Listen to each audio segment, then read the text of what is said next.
podcast is part of the Sports Social Podcast Network. Because you've got powerful legs. How'd you get the physique? Was it gym or how'd you get the physique? I've always been... She's actually not got powerful legs. Do you shower in your dressing room? Do you have a shower on the day of a fight or not? Tell us about the tattoos. Shut the fuck up, you little prick. But then I've got the Phoenix. Hey, prick. So I'll take it from Bob every day of the week. Absolute disgrace. That's your knowing mind. Move him out of here, Darren.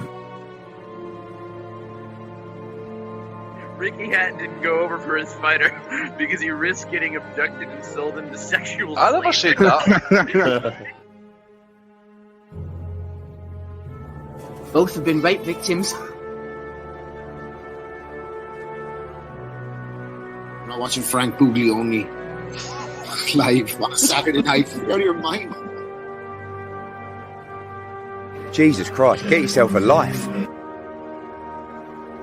He's actually a priest. Yeah. It's because his brother John Fury eye gouged him. What have I told you all this time? He's going to end up sucked out, fucked out, looking for a handout. Boxing, nutters, messenger group. I'm gonna be the king.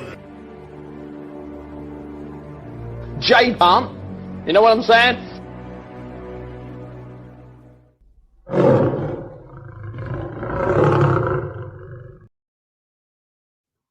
Well, hello everybody and welcome to the 556th edition of the Boxing Asylum Nuthouse podcast. I'm your host Steve Wellings and joining us on the call we have Matty Di Gialinardo, Andy Patterson and a returning Aussie Smith going live on YouTube from 8 o'clock every Sunday evening. The ad-free Patreon RSS feed updates shortly after the show concludes. Hello to everyone listening through the week on YouTube, Apple Podcasts, Spotify and Sports Social. Don't forget to leave a review on the podcast player of your choice throughout the entire month of January. The 21st today, nothing less than 5 stars is acceptable. Bit of a lean weekend. Aussie's back with us, which is always good. We've got Munguia coming up next weekend against John Ryder. The lights are flashing in the Wellington household. I warned the boys beforehand. If you're listening at home, then maybe your roof is about to come off like ours. It's tornado weather warnings out there. We've got the 5 versus 5. Eddie Hearn, Frank Warren. Will they be holding hands in Saudi Arabia, pitting their best against each other? We'll talk about that later. Value of the weeks, questions, comments, etc. Matty, we'll start off first of all with your MO, the old world of women's boxing. Where did we go last night? Liverpool, wasn't it, I think? Ben Shalom was promoting. Yeah, where they boo the anthems, Steve. Both anthems. At least they're balanced. At least they're consistent. That's the main thing. Over in the Echo Arena, M&S, whatever it's called these days. Natasha Jonas with a split decision win over Mikaela Mayer. She is crying again as usual. I thought Mayer slightly outlanded Jonas on the CompuBox stats. Apparently, Matty, that was the case. Jonas's left hand worked well. Her body shots worked well. But Mayer just had a bit of a higher output towards the end. That said, I think she just lacks the power to put a dent into people. I don't know about that, Steve. I don't know if I would call this a robbery straight out, but the fact that nobody's complaining about the 97 to 93 Mayer card, I think speaks volumes of the fight. I think through the first 3-4 rounds, you could have called it even. But beyond that, I thought Mayer took probably 4, maybe 5 of the last 6 rounds. And at some point, she just started walking down and just working to hurt Jonas. And her punches were tallying towards the end. Jonas was huffing and puffing. I thought that she was visibly hurt at a couple of times, once from a body shot. I think Mayer beat her cleanly. I think maybe you could have leaned into a draw, but I think once Mikaela realized that that Jonas did not have the firepower to really hurt her, she just stepped forward and she was just walking her down and beating her up. And it's just got to be a disappointing one for Mayer, because I got to tell you, I've watched a fair chunk of her career, and I think this was a career best performance where she didn't get the correct outcome. Just too much class, and dare I say, too much ass for Natasha Jonas. Well, yeah, I mean, we love a bit of ass on this podcast, Matty. I'm sure I speak for everybody. Let me tell you one thing. I'm assuming you're watching the ESPN version. Tim Bradley was up to his old tricks as normal, as usual, coming off with this, that, and the other. He was slagging off Mayer's manager, Ruiz or something, I think you call him afterwards, saying he didn't do right by his fighter. That's twice he's brought him over to the UK. I think she's fought her last 4 fights over here, and twice now she hasn't got rematch clauses. He's doing her a disservice, and she needs to sack Ruiz off. Matty, would you be on board with that? I don't think so. I kind of think you got to take the paydays as you could get them. And, when you don't hold the championship, you don't really have that luxury of having the rematch clauses in there. And I don't see Jonas giving her a rematch on her own volition either. I think she probably is Lauren Price and then done. I think, yeah, I'll be Lauren Price and done if we have to sit through that. We'll talk about Carissa Artinstall maybe later on, maybe not, who knows. David Palmer there says, correction, Matty, Tony Bellew was complaining about the 97-93 card. And I need more proof that I was right. Andy, I know you only saw limited action in the main event, thank God. But Tony Bellew was complaining about the card. One thing he might have been complaining about this week, as he was complaining about Beterbiev last weekend, a 39-year-old fighter in Beterbiev pulling off the wins, still getting victories even at the advanced age, atypical results, etc. Do you think he'll keep that same energy for young Natasha? Of course, no, mate. She's a fellow Scouser. Or Brit, as we like to say, but it seems to be whatever Tony says on Twitter, man, doesn't matter what he says, he seems to get a lot of pile on, doesn't he? So just reading some of his takes here just now. Get in there, brilliant, well done, champ. So I was reading the fight report. Loads are saying pretty much a close fight, but pretty much what Matty was saying, there are not many people were complaining about the Mayer card. Just that the fact is that Jonas probably got the nod when she maybe did deserve it, because apparently Mayer was shots were having more telling effect, and putting Jonas back on the back foot a little bit. That's what I read anyway. So if I'm off the mark, then my apologies. But according to Bellew, also that apparently she needed a big round somewhere. I don't know if it was down the latter half of the fight. Did she pull it out the bag? I don't know. But I have seen some people kind of complaining and stuff like with that type of scorecard, that type of fight. Again, they're asking for 12 threes, but there seems to be that the organisations or the ABCs are unwilling to sanction these 3 minute rounds.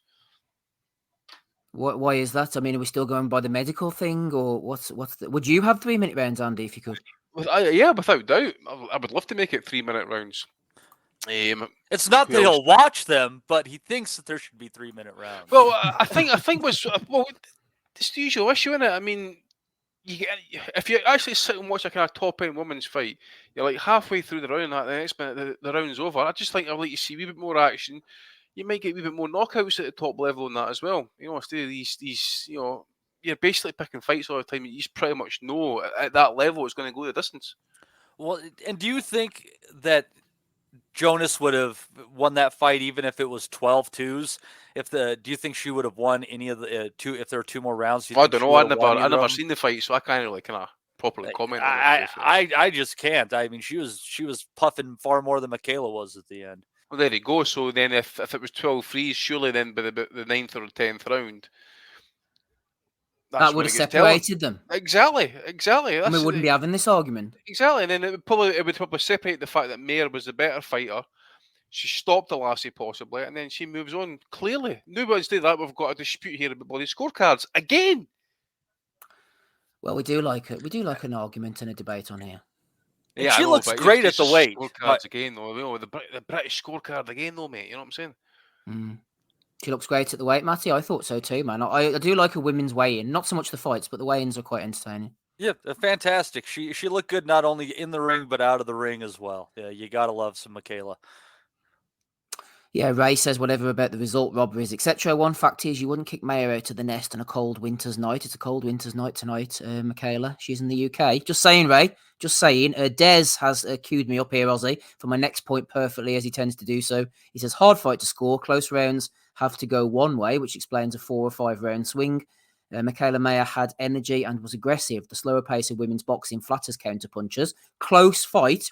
Does Mayer start too slowly for 10-2s, Ozzy? Did that slow start ultimately cost her in the end here? For me, it shouldn't have. For me, she was a clear winner. I had it 7-3. I think being harsh, you'd go 6-4. I had it I'm pretty sure I had it even after 4 rounds. So you can argue, did she start slow? But actually, I had it to a piece after 4. So, it's not as if she's 4-0 down and then she's really having to play catch up. But her style probably does lend a bit to a longer format in terms of she benefit from 12 rounds. But I just don't see how Jonas was awarded that fight last night. I thought she was ultimately battered, bruised, and bullied, particularly in the second half of the fight. And Mayer looked the puncher in there, if anything. And I agree, she's not the biggest of punchers at all, and she lacks that bit of pop to really put a dent in any opponent. But Jonas was beaten up. She had busted eyes. She was feeling those body shots, and I've got to admit, I obviously we had the Sky commentary, so I wasn't aware what Timothy Bradley said. But Mayer's not like it's a bit different women's boxing in a sense of if it was just a standard challenger, they obviously wouldn't be getting any sort of like rematch clause. But I actually spoke to Mikaela Mayer when I was in Las Vegas because her fella used to play for the Raiders, and she said she understands that her market is in the UK. There's a lot of fighters that are at weight, and she knows she needs to travel. But at the same time, she does bring a name. She's an ex-world champion, and she's incredibly talented as well. So I would be looking at some sort of deal, or yet without a doubt a rematch clause, and it makes sense to make it next. I saw Top Rank come out last night saying, "Oh, we want the rematch, etc." I'll tell you what, put your fingers in your pocket, dig deep, and take Jonas over to America if you want to be like that, because Mayer has boxed over here for I think the last 4 fights. She's boxed on BT cards, Sky. Don't think she's done the zone. If you want the rematch, take Jonas over, because Jonas is very much probably this is her last year, I think. So it'll be whatever pays the biggest, and if they can put the dough on to put it in America, then do that. But I thought the 97-93 card to Mayer was fine, absolutely fine. I've seen people score it 98-92 to Mayer. I've seen 96-94. I thought it was a bit. I think the American judge did score it in favour of Natasha Jonas, but I think, to be honest, at times, and I've said it before about ringside judging, the crowd is very pro Jonas, and no matter what, you're going to be swayed by reactions, etc. Ringside sounded like stuff. a very young, screechy crowd as well. Like a lot of it was, isn't it?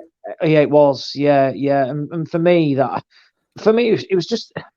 It's not a robbery in a sense of, because if you're scoring at 96-94, it's hard to say it's a robbery when it's like that. It's not as if everybody at 98-92 and she was robbed. Then you are talking that. But whilst it wasn't a robbery for me personally, I just thought Mayer was a convincing and clear winner. Jonas had her success early and never capitalised on that whatsoever. And it's tough for Mayer that you can argue that she should be undefeated, really. I had her beating Alicia Baumgardner, which I thought was a closer fight than the Jonas fight, 100%. But you can argue that Mayer should be undefeated. I thought she beat Baumgardner, albeit by a round or two. But I thought last night's performance was very convincing. I thought she did look good at the weight. It's a bit weird in that you've seen the women like jump up, you're not talking 10, 12 pounds in the space of, like a year, but they're going to do that for the fights. But Mayer carried her weight up there, no problem. She looked absolutely fine. And as I say, she was the bully in there, and she has got skills and can box. But I think Matty said it right, that she realised that Jonas couldn't really hurt her, and she started to walk her down, particularly in rounds 8, 9 and 10. And I feel she can certainly feel hard done by. I thought she was a bit kind of a bit calm after when in a post-fight interview, and whereas you've seen other fighters absolutely raging, and I think that's what I'd want to see a bit more from her, actually saying that not just I thought I did enough, it's I did do enough. And I think for my final point is you saw Jonas when just before the cards were read out, and that looked like a fighter that probably knew she fell short. She looked a bit dejected, looked a bit low, and felt like she'd been in a difficult fight. And for her to come out and say that Mayer's been, I think it was the top two boxers she's faced. I would assume that Katie Taylor is the other one. And yeah, I think she said that, yeah, it was Katie Taylor. Yeah, I think Jonas, in all honesty, knew she probably got away with one last night. So it'll be interesting to see what they do with the next. But yeah, disappointing. And again, you end up in what was a good fight, actually. I'm not a big lover of women's fights, but I thought it was entertaining.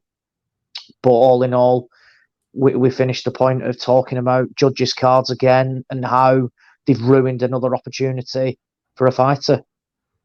Yeah, and you're right. That is the shame. Is that it was an entertaining fight. It was a truly well matched fight with some good shots landed. It was clearly the pro game. It wasn't amateur bullshit in there. Both were setting their feet and landing good shots, and it's overshadowed by just very questionable judging once again. And that's the shame, because stuff like that keeps it from women's boxing from elevating itself, because it's stuff like that doesn't no favors whatsoever. It's a shame. Matty, just before we go on to the undercard, we'll close out with you being our resident female boxing expert. So Johnny says she was getting ready to do a retirement speech, and you felt a bit of that slipping in. I'm 39, I haven't got long left. She's kind of swung it around a little bit. She is 39. You imagine she'd be looking for a payday. I mean, I'm looking down the rankings here. I'm no expert. You can keep me right, but you could imagine if she was, say, 10 years younger, they maybe look to put her in against the Habazin or a McCaskill or something like that. But you'd imagine the Mikaela Mayer rematch would be a decent money spinner. Lauren Price as well. She's at number 5 on BoxRec. Sandy Ryan is an all-UK affair, but she's over at DAZN at the moment. What would you do if you were boring Ben Shalom? Where would you take her next? Because it's probably going to be a last fight or maybe second from last. I think they're really looking at that Lauren Price fight, Steve. I just feel like that's the directions they're leaning. I just didn't get any hint that Jonas wanted another crack at Mayer after that. So I think that she's going to try to get that one, try to secure herself a good, mid kind of 6-figure payday, and then ride off into the sunset and enjoy her life.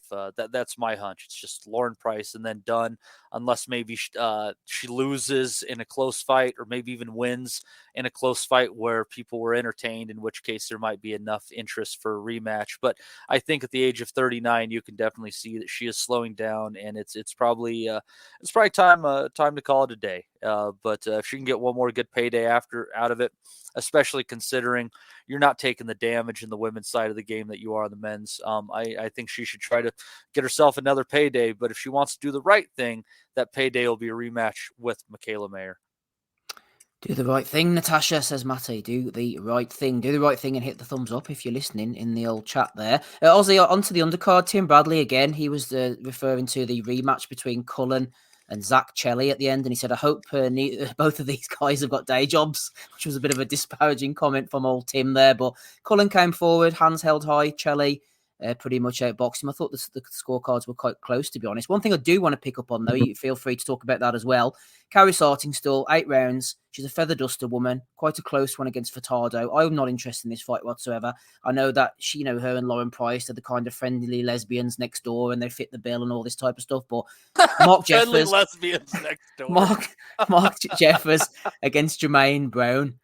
Those are the two that probably should have been off the preview portion. A fight of some significance, English super middleweight title. Jeffers coming off the back of a decent win. Someone on Twitter suggested it was probably his sweary mouth, which keeps him off the TV, which I find a bit strange. I know these days they're all into that type of stuff, apologising that, but just don't interview him after the fight. Why on earth was him and Brown superseded by Artingstall against Furtado?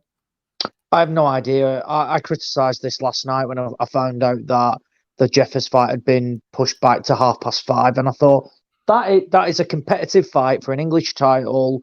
But both lads are going to be coming to win, and you see it basically put on the live stream on YouTube with Carrie Sartingstall boxing some random Brazilian, and Artingstall's shit in terms of like she's no appeal, she can't punch, she's boring. She's absolutely boring. She probably did no tickets last night. Honestly, if her fight had got cancelled last minute, in all honesty, apart from probably 15 people, which are probably family, a couple of friends, and Lauren Price, no one would have cared. Absolutely nobody would have cared if that fight had got canned. And that should not be taking up precious TV slots when you put in competitive fights on your stream. Jeffers is entertaining, came off that big win, arguably an upset win in the eyes of many when he beat Shelley last time out on Sky as well. And then they take him off TV, and that's that. And do you know, if he's got a bit of a potty mouth, who cares? How many times in boxing do we see where people are media trained and you don't see any real characters because they're worried about what people say and people get offended, when actually the sport you enjoy is when you see real characters who've got proper stories. And if they come out and they're not the most perfectly media trained, who cares? Who actually cares? He's in there to put on a performance, and he boxed really well. I think he busted his hand after the second round, which is never ideal when your tools are broken. But I thought he boxed really well, and he's got, you know, Jennings brothers in his corner, Mike and Dave Jennings.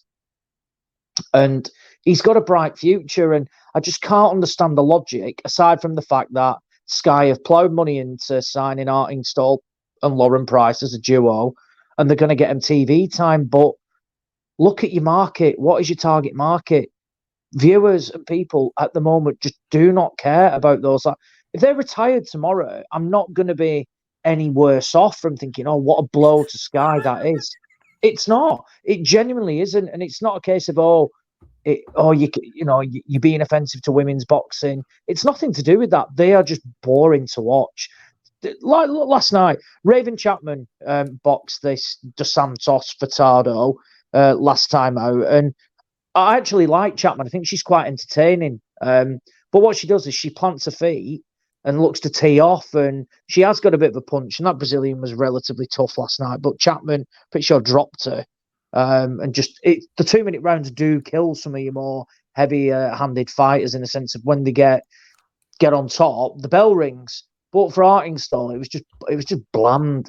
But that is where, if you're at the arena, go and get a couple of beers, have a chat with some people that are there, and when the final bell goes, you come back and then you take your seat and you get ready for the next fight. Out, I call it, because you walk out for half an hour. I'll tell you what, yeah. She was I thought she was a little bit lucky on that one in two ways. One is that I think it was originally scheduled as a 10-round fight, and two, it was just a referee scored fight with that botched call in the first round. I thought she was kind of lucky to get away with the win in that one there, and over 10 rounds with 3 judges. I'm not too sure. She might have lost.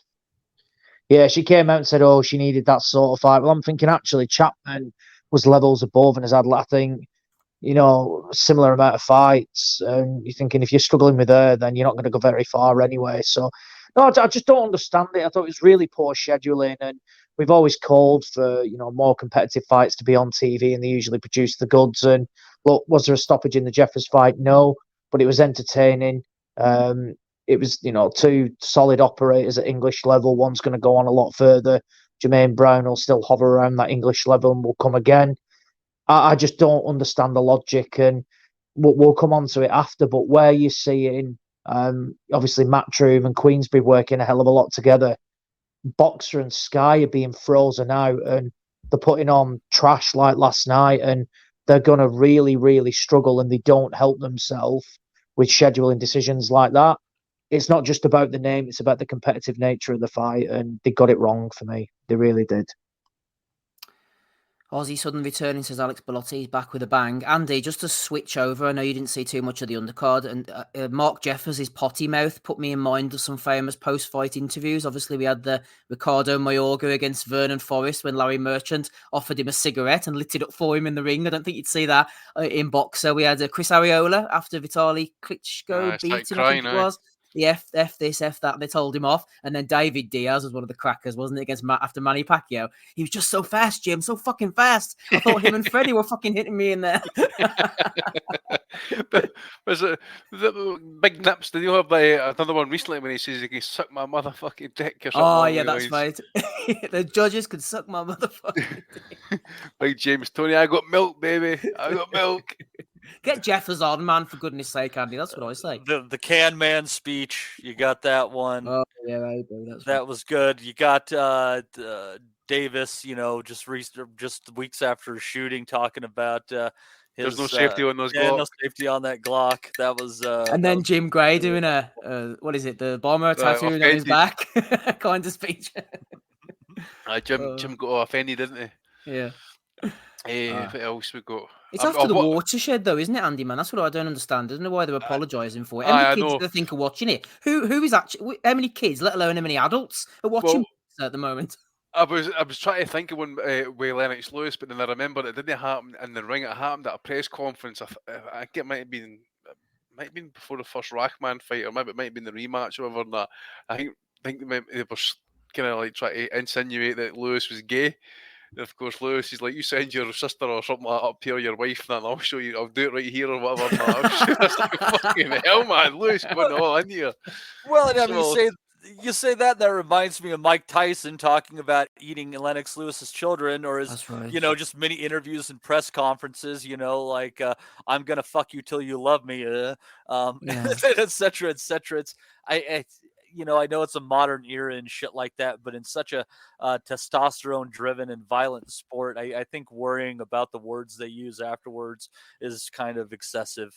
I know. You've got two guys there, man, who are licensed to legalize, potentially legally kill each other. I was literally just going to say that we watch it for 12 rounds from where literally somebody could end up corpsed with a brutal KO and like absolutely brutally knocked out. Like the guy in Misfits.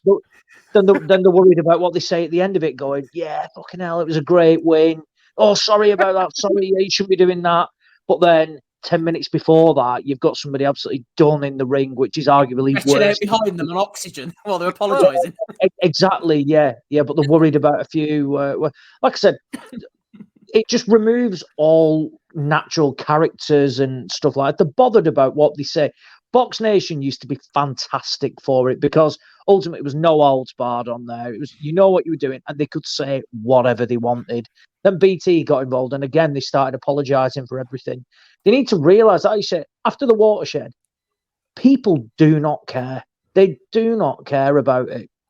And look at the people down the pub, etc., that sort of stuff.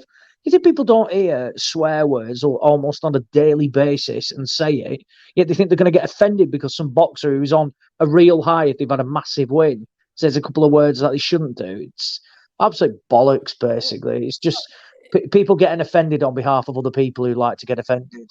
Well, and you got to think, I understand, like, maybe they want to expand their audience and stuff, and that's why, they're focusing on better fights, then. That's why they're focusing on don't price. Put Karis Hartingstall on the TV. Well, that's why they're focusing on price and that narrative and stuff, but they got to think about their audience. And, what is your average, bin man, a construction worker, dock worker, et cetera, the blue-collared folks who love boxing, especially in your part of the world, are they all utterly concerned about that? No, that's exactly how they talk. And I think it's one of those things where Chappelle hit the nail on the head. He's like, or DeBaby said something grotesque about gay people, but he also killed a guy. Why are we talking about what he said and not the fact that he killed a guy? Caitlyn Jenner, we're all worried about her genitalia. She ran a motherfucker over and killed them. Why are we not talking about the motherfucker she ran over and killed? What our priorities are out of line, and in our quest of making everybody included, we just have begun to just devalue life in favor of the words that hurt, and it's a very fucked up kind of place we're in. But anyway, enough of philosophy. Yeah, I'll follow that, Matt. Follow that, Andy. Sorry, Ernest Hemingway. Aye, mate. Dead on, 100%. Felt like I was getting talking to here by Dr. Zeus. Chuckwoo's looking on. Sorry, Chuckwoo, you've had your yearly visits. Can't let you on again, man. Can't do that. But Boran BKK Sakon threw in a comment about the Mayer fight. He said, good fight, but I thought Mayer won that. Crisper, cleaner punches and combos, higher work rate, more accuracy, better on the inside. She been unlucky with decisions. Yeah, we were discussing that, absolutely. I'm not sure how many decisions there'll be next Thursday evening, Matty, over in Montreal Casino in Quebec. We were there recently for Beterbiev, wasn't it, I think? And we're back there again next Thursday evening. I might have caught you a bit blindsided with this, but there's some decent fights on this, actually. Eric Bazinian, the Armenian, who's closing in on a super middleweight title fight, going against Billy Facundo Godoy. He's 37 years of age from Argentina. He's been stopped 5 times. Mary Spencer's on the card. Not a step up. Steve Claggett. He's a decent, exciting fighter. Hey, Steve! Yep, good. Jean Arobio, Colombian puncher. Wilkins Mathieu. We saw him the other weekend on the Beterbiev undercard as well, getting him out nice and quickly. And Albert Ramirez, the guy Andy was mentioning as well beforehand, from Venezuela, 31-year-old southpaw puncher, 17-0, is going in against Arta Ziatdinov, who's 15-1. He's a Ukrainian Uzbek based in Canada. So decent little card there from the Canadians. Matthew, I know you like a bit of Thursday night fare. No, that's fantastic. It doesn't sound like it's the most well-matched card for some of those fighters, but I like the fact if there's anything that you got to give them credit for, I think that's an eye of the tiger, I think, Steve. Yep. Yeah, like they seem, out of all the promoters going right now, they keep their fighters the most active, and I appreciate that. That's why a few of these throwaway fights, as the guys are working up the rankings, whatever, because you do expect them to come through it most likely, and then in 3 or 4 months, they'll probably have something more meaningful in front of them. Andy, you have been keeping an eye on this Albert Ramirez anyway. He fought in Monaco, I think it was, recently. Got a close decision against Gilbert Castillo Rivera. I've seen him in action against that Brian Suarez, who fought Lyndon Arthur. He got knocked out in a round by Ramirez. He's one that you've been keeping an eye on anyway. Yeah, definitely. I mean, I think he just needs that test now, really. I mean, he's early 30s now. Good amateur experience, has a knockout power. At a certain level, anyway. Just needs to get matched right. But he's a light heavyweight. No, sorry, he's a cruiserweight, isn't he? Yep, cruiser. Yeah, he just needs. Well, Andy, I think he's been flitting between the two. He was up as high as 197 against Jacob Dixon, but before that, he's been around 178, 179.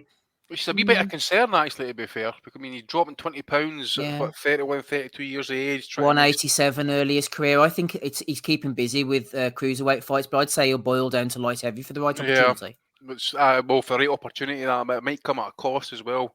Just need to wait and see. But opportunity is a must. I'm assuming this fight that he's having next week is going to be at either a catch weight. Because I noticed his opponent's kind of like been fluctuating as well. But he's been fighting as high as 182, 185, that type of thing. Seen here earlier in his career, he's been fighting as high as 195. So just be interesting to see what he's going to be fighting at. But I just think the longer it goes with a meaningful fight, with that good habit of making weight, Venezuelan, again, right opportunity, but it's going to end up costing him, I think, at some point. So maybe he will sit at cruiserweight. But as Matty said as well, it's not really that well matched a card, to be fair. But it is a busy one, and as it says, if it's Eye of the Tiger, then they're pretty much the only promotion kind of going just now in Canada and that, so they are kind of active, to be fair, and I think they're the only ones that seem to have the TV dates and that as well. So, yep, doing a good job over there. Eye of the Tiger Promotions. There is a show in Japan as well next week. Before we talked about that, Aussie, I know you haven't been with us for a while. Did you catch Beterbiev against Callum Smith last weekend by any chance? Beterbiev, he of the big head, has suddenly started knocking out people later on in his career, whereas he was a bit of a back foot bitch beforehand. Are you suspicious, Aussie? Absolutely not. No, that was just a complete shit show after it. From where it was the Scouts Brigade again coming out and all saying, "Oh no, he's a cheat. He's this. He's that. It's not right. It's very suspicious." Yeah, the same people are defending Conor Benn, who has failed 2 drug tests. So make sense of that. But Beterbiev was excellent. Looked really, really good. And they're saying about, he's getting better with age, this and that. No, this is a guy that has actually remained relatively active. Unlike Callum Smith, who was just wasted his prime on the sideline, dicking around doing nothing. And then when he does have fights, they're against absolute no marks half the time, so he gets nothing from it. he's finally come out and said that he probably suffered from inactivity. And I'm thinking, you are to blame for this. You can easily have tickovers against, necessarily substandard level, but lower level opposition if you're doing it to remain active to then go into bigger fights. But he chose not to, and then thought he was good enough to go over there. And I thought he looked poor, Smith. I thought he had one steady round, which was round 2. And aside from that, he kind of did what he did against Canelo, just sat on the ropes and just took shots. And ultimately, you can't do that against someone like Beterbiev, particularly someone who is as heavy-handed. And it became too much for him. And he beat him up and he got him out of there. I thought it was the right stoppage. I thought it was a good stoppage, particularly from the corner getting involved as well. No issues with that. It wouldn't surprise me if it's the last time we see Callum Smith again. I don't really know where he's going to go. He ultimately feels that he always wants to be the best, even though for me he never has been the best. But I don't see where he's going to get to. For Beterbiev now, we have to see that Bivol fight next. There's nothing else in that division that we want to see. It has to be Bivol against Beterbiev. And that is one fight from where I don't mind if that goes to Saudi whatsoever. If that means that happens, I'm all for fights happening in Saudi. No issue with that whatsoever. Seems like Bivol and team have signed the contract there. So it's up to the Saudis to make that fight happen. There's absolutely no reason why it shouldn't. Beterbiev came out unscathed in that fight. So roll on the big undisputed fight, because it'll be a brilliant, brilliant fight, and one that I think Beterbiev will win. And will look good in as well. But I think the one thing that, for a guy that didn't fight, by the way, but off Callum Smith's performance, thought it owed real kudos to Anthony Yard, by the way, who, whilst he did get knocked out, and again, the corner stopped in, but I thought Yard really gave it a go against Beterbiev and had a lot more success than what Callum Smith did. And we've always spoken about how Yard has had substandard opposition and has kind of never done the learning and the progression that we've wanted to see. But in his 2 big fights from against Kovalev, less so, where it was evident he did lack experience. He obviously had that stinker against Lyndon Arthur, but then went into the Beterbiev fight. I think, in all honesty, we all probably said that it'd be 1-2 rounds max, and Yard didn't stand a chance, but he went toe-to-toe with Beterbiev. I think he did not bust him up, but buzzed him a couple of times, landed some big shots, and did have success and was winning rounds as well. So that is evident particularly in future fights as well, that Yard is probably legit. And I'm not saying he is world level, but he's certainly not far off, and he put in a far better display than Callum Smith did against Beterbiev. He didn't look overawed, and whilst he did lose, he boxed a hell of a better fight, and we will see him again. Whereas with Smith, I think his career's done, and you look back on it, and he's a fighter that, not saying he's underachieved, but he's never ever sustained that momentum from where you want to be seeing him. You want to be seeing him again. He's a fighter that has boxed with Matchroom, and he's had 2 world title opportunities through other promoters, by the way, in Top Rank and Wasserman in the World Boxing Super Series. And again, it's very much been Callum's the best 168. He's going to do this at 175, but he's never really shown it. I'm curious, I'm thinking that maybe, honestly, Yard's probably in the best 4 goes that anyone has given Beterbiev in his career. I mean, I think number 1, you got to give to Vosdick. And then I think Callum Johnson knocked him over, didn't he? Yep. Marcus Brown, Marcus Brown, kind of befuddled him at times. And then Yard, I mean, just kind of went in there swinging with him and lasted longer than Johnson did. He might have not scored the knockdown, but I think of those 4, you got to say they're they probably gave him the best go of it. Again, Vosdick the best, but the fact that that's how you're discussing it is this guy ended up going 11 rounds with Artur Beterbiev. I mean, he left the sport for 4 years afterwards, but he went 11 rounds with him. Yeah, no, I think you're right, Matty, as well, because I know he got dropped early in his career, but that was by that Jeff Page. He was a bit of a great white hype at one point. He dropped him with a jab, and Beterbiev proceeded to come out the next round and beat the shit out of him. So I don't think that bothered him too much. I think that's a fair list coming off with. I think when you kind of think back at it, of what's the the jab that Jeff Page regrets landing most in his career. That one, it's probably not a big deal. Oh, Jeff, where are you? Chris Butler says, it's so suspicious that Callum didn't fight in nearly 2 years, then got stopped by the biggest punch in world boxing history. Yeah, it is quite suspicious, isn't it? John Trounson says, Beterbiev's got one of those bearskin rugs in front of his fireplace. It's not even dead, it just daren't move. Quite a good one from John Trounson there.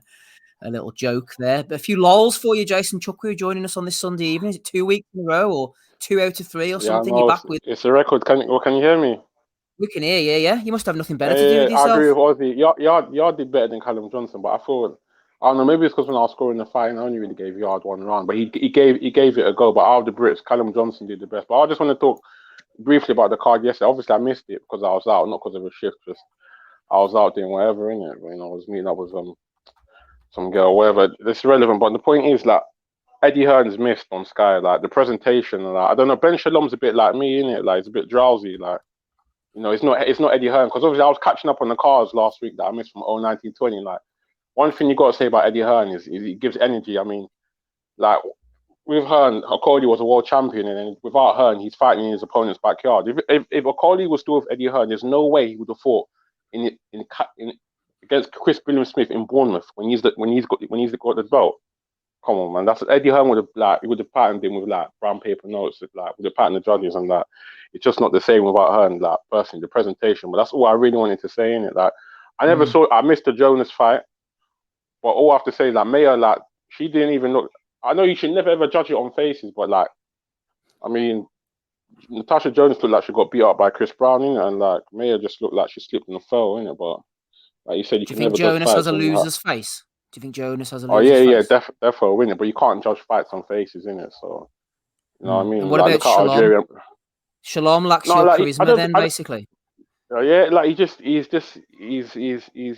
laid back, innit? But I don't. It's like he's not Hearn. Everyone can't be Hearn. Like Hearn made us believe that Lewis Ritson was going to be world champion. That's how great Hearn is. He's like.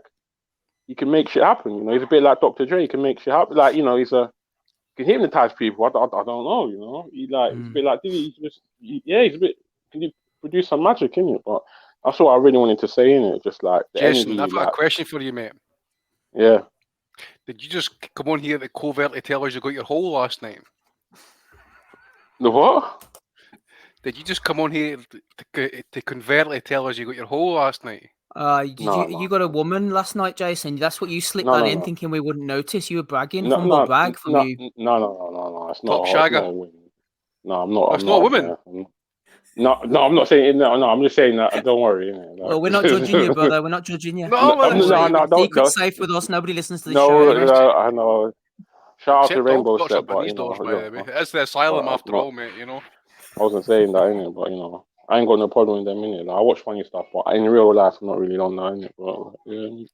But, what about the hard drive? How's the hard drive doing these days? It's still the same. Like, that's the thing. I had to come back home to watch Sky Go at the end because I couldn't watch it on my phone because it's still a bit messed up. But yeah, let's not get into it right now, innit? It's still the same, innit? I'll be real, innit? Wait, give us something else before we move you on. Then what else are you looking forward to? No, it was literally just about the card. Yes, no, I'm looking forward to Buatsi Aziz, but it's crazy. Buatsi's still British level all this time. Like he still hasn't. Like it's Yards fought Beterbiev, Kovalev. Like he's tried to push on. Obviously he's lost, but like he's attempted. Like Buatsi, who we thought was the Olympic child and all of that, he hasn't really done anything. Even though he's left Hearn as well, like it's still like. Well, why did he leave Hearn for? That was a mistake. Because it's Sky Sports, isn't it? Everyone's thinking Sky Sports is where it's at, but they don't realise like Hearn, even though he chats a lot of shit, like there's like I don't know, he makes shit interesting. You know what I mean? I don't know how, but but Eddie's had to go and sell his arse to the Saudis with Uncle Frank allegedly and make some agreements and that, So Eddie's a busted flush as well. Yeah, it's true that, but it's like I don't know. Like it's just like it's not the presentation. Because think about it, like I've got Sky Sports at my house, on my family house, but like I haven't been watching boxer like I was watching Matchroom. I don't know why. I don't think they're putting on as much cards, but it just hasn't been like just yesterday was probably like the first Matchroom card I've probably seen since probably Eubank Williams. Like I don't know like boxing. I don't know why, but it just seems like since Matchroom's left, it's like is boxing still on Sky Sports? It's like maybe I don't know. Maybe it's because I don't have the zone and like. It's weird, isn't it? Like, but that's all I just wanted to talk about yesterday, isn't it? But, Here, Take I ain't Aim got much says, to "What say. do you think about Misfits, Jason? Misfits boxing?" Or the one, the El Brook, innit? I've never really watched it because that's a stream thing, innit? But obviously the girls, they do what they describe it well, you know. I saw El Brook in Hackney Wick, the same place I saw Tay Kames like 4 months ago. You know, she looks good in the flesh, innit? But I should have asked her about ideas, innit? Because I'm always looking to go to the blue movies, right? But I'm teasing with it, but I've got a lot of ideas, but like, you know what I mean? I should have sat in person. That Logan Paul wannabe by the way, who had the magnificent hair. That knockout was amazing, man, and that referee was dangerous as Ed he should have Matthews. been locked up. I don't know what his name was, mate. I think I met him at the Mayweather Deji. Oh, was that not Logan Paul? I thought that was Logan Paul. No, it's the other guy. He's got the excuse the hair could have got in his eyes, I suppose, for getting knocked out. I think it's the same guy. He knocked out a rapper called Swarms, isn't it? I think it's that same guy. Innit? Oh. But yeah, obviously, I just wanted to come and talk about yesterday, innit? So, and if you don't want to cut me off now, I'm good, innit? So, I didn't see him. See the referee in that fight. We need him in the British ring, by the way. Sack off Ian John Lewis and your ilks, because have you not talked about the Zach Jelly card? Yeah, that is the Jonas card, isn't it? I mean, no, yeah, the Zach Jelly fight. Did you not talk about? I missed it, innit? But go on, go ahead. You tell us what you think. I didn't see it, but I'm just glad Zach Jelly won, innit? Because I thought he got robbed against that Welsh guy a couple of years ago, innit? And redemption for Zach.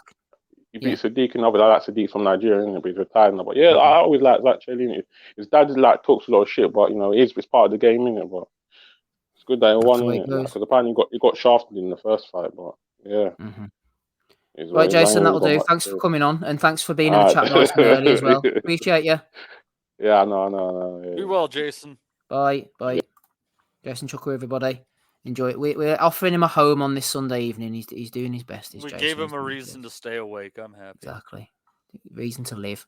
Andy, here's some reasons to live for you. Next Tuesday evening in Osaka, we've got Artem Delakian. I think is he Ukrainian? He's doing the rounds, isn't he? He was in the Wembley Arena last time I saw him fighting. He's going in against Seijo Yuri Akwai. And then we've got Kenshiro against Carlos Canizales. That sounds like a 1980s name, doesn't it? That Carlos Canizales. He's from Venezuela. He's 30 years of age. I liked Kenshiro, actually, Andy. I know he had the losses to Yabuki, wasn't it? And then he avenged it. And he's a really tight little fighter. He's a good fighter, mate, to be fair. Come back for the loss pretty well. Took Butler apart. The Kaiguchi win as well was a solid win. It was unification. Didn't often get those type of fights in Japan often, especially an old Japanese affair. So it was good to see that. Done him in 7-8 rounds, I think it was. The Canizales character, I think I've seen him. I'm trying to remember who I've seen him fight. It was a kind of later fight. I think it was one of the kind of Sue Kimura fights or whatever. And that. So again, depending on what he's got left, I think Kenshiro should look pretty well when doing it. I'll probably suspect maybe a late round stoppage. Know nothing about the guy that Dalakan's fighting. Dalakan, I just checked there. He opened up as a favorite against Dalakan, and I'm pissed off I didn't jump on Dalakan. Well, I've noticed he's held that belt for since 2018. And I don't know how many defenses he's made. It's single digits anyway, still at this point. To be fair, he lost some time due to a war and shit like that. He has a better excuse. Oh, man. Fucking That's no excuse. The war started donks ago, man. But who else we got? Oh, I see that. Is it Tension? Yeah, Tension. He fought Floyd, didn't he? Aye. That's the one that Floyd iced up. Made him cry, that's right. He's crying, aye. I don't know what it was. I think he maybe touched Floyd once with a shot, and he didn't get the message really, and he wasn't pulling the shot. So Floyd just said, "Fuck this shit," right? Just stop. Here's one for you, Andy. They're saying that they're going to try and build that tension up. Apparently, he's a real big YouTube star or whatever to maybe fight Inoue at some point. He's a pretty sharp little boxer. Like that Floyd defeat, and it made him want to learn boxing instead of kickboxing. He's looked pretty sharp. I mean, I need to check his debutant guy that he fought, but certainly the last two fighters that he fought, I'm sure they had winning records at that point, or at least a couple of fights coming in there. They'd been on winning streaks. So he's taking it seriously enough now. I know he was into, what else was into? Was it Bare Knuckle or KPB Pro, or whatever it was? I forget what it was at this point now. But he has been into your combat scene and that. I forget what sport it was in. Was it Risen? Oh, yeah, I think it was. Risen Yeah. Prime or something. I forget what it was again, but some other kind of combat sport in Japan. He was like champion of for like donks, and that Floyd fight, as you said, mate, it was big money at the time. You know, it was certainly kind of getting a bit of publicity like at the point at that time. Mm-hmm. Yep. So we've got Kenshiro there on the Tuesday, and we have Delakian on the same card, Matty. Yeah, I want to talk about this card, man. I was coming to you next. Fantastic.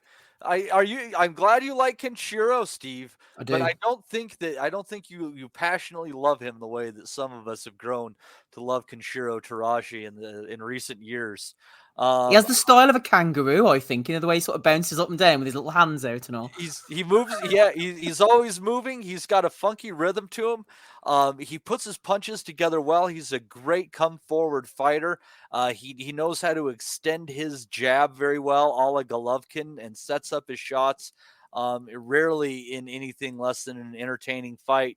And he is in a quest to try to consolidate all the belts at 108 pounds right now. And I'm looking forward to seeing if he can accomplish that. But Canizales, he's a decent fighter, but if you go back, he's had a couple of rough outings. He also tends to cut pretty badly. He had a fight against Esteban Bermudez, and he just got the shit smacked out of him in that fight. I mean, Bermudez just did not look like a light flyweight in that fight, and he just took out Canizales harshly in 6 rounds. Getting a little bit less than even money on Terashi by knockout. Haven't seen anything come out for rounds 7 through 12. That's a curious bet for me because it's kind of what I'm feeling on this one, either by a cut or by stopping him. Canizales really can't fight too much going backwards. So I think Terashi has this. But if there are some moments when Canizales is able to move Terashi backwards, he's going to give him some trouble. And I do expect there to be a few decent exchanges in this fight. And I'll be waking up and doing the British thing and watching this early in the morning on Tuesday. Ooh. He will be, to be honest, the guy's travelled on the road a number of times and that as well, to be fair, Canizales. So, we can do the business on the road, but I just think Teraji's now at that point where he's entering his prime. Could be decent, though. Could be decent. Just try to remember, I'm just looking at some of the names here on his record. That Geigen Lopez got knocked out off Canizales. No, he got knocked out off David Jimenez, who Dalacan beat in his last fight on points. And good fighter. That Daniel Matillion, the Cuban that Canizales beat in a technical decision, was actually on the verge of getting a world title fight. I think he was on some of Eddie's cards and that. Decent Cuban counter puncher and that, but one of the fighters is just isn't going to do enough because of his style, unfortunately. But he was coming up because he had a win over that Yubuku as well. Yeah. Yeah, like I said, it should be a fairly interesting fight. I think Terashi probably has this, but Gonzalez is definitely there to swing. And that fight against Bermudez, I mean, he just looked massively outsized in that one. I think like the pushing him back is going to play, but I don't think it's just going to be just a heavy-handed beat down like that because Bermudez looked like he was 1, 2, 3 weight classes above him. Yep. Big fan of Japanese fight card myself. Shout out to all the Patreons over at patreon.com/Boxing Asylum. They'll hopefully be able to watch it with me next Wednesday morning. Just to remind you all, you're listening to episode 556 of the Boxing Asylum Nuthouse podcast. Andy's here, Matt is here, Ozzy's here with me. No sign of rapping Rob Kelly yet. I'm going to need that Misfits referee to get me through the evening at this rate. The weather is picking up outside. We're going to try and fly through it as best as we can. Munguia-Ryder very shortly. Bill Lewis Crocker over in Belfast. I'll be there. Dominic's coming with me as well. Looking forward to that one next Saturday. We'll be previewing those cards as well as the 5 versus 5 in Saudi Arabia. Let's have a look through the chat and see who's hanging around there. Harvey Price Boxing has returned. Jason Chucker has been on the call. He's in the chat now. Mark Stanton's there. Michael Thompson, Alex Bellotti, Ray, M. Lithgow 1983, the Dr. FMG, AP, one of the regulars floating about. Take Ames as well from Seconds Out Boxing. Who else have we got? Just scrolling on up and seeing if there's any new names. MB, might have already mentioned him. Might as well do it twice. Johnny's there as well. So is Chris Butler. Des was in earlier as well. And I think that is everybody for now. Right, Ozzy. Let's start with you. Get on to the big event over in Arizona next weekend. The undercard, feel free to talk about it if you wish. It's a good card, actually, this, as the Golden Boy ones tend to be. Darius Fulgham, bit of a puncher, 9-0, going in against Alantes Fox. Nice little step up for him. We've got Alan Picasso, paint a nice picture, 26-0-1. He's fighting Eric Ruiz. He's meant to be a decent fighter, is that Picasso. Gabriela Fundora is fighting former amateur star, now getting on in years, Christina Cruz for the IBF World Flyweight title. Oscar Collazo is making the second or third defense, I think, of his WBO minimum weight title against Reneris Gutierrez. And in the main event, Jaime Munguia, 42-0 against John Ryder, 32-6. WBC silver super middleweight title is on the line. Ozzy, feel free to talk about whatever you want. Can John go over to Mexico? It's not Mexico, it's Arizona, actually. Against the Mexican, though, and do the job. Ole! I think he can.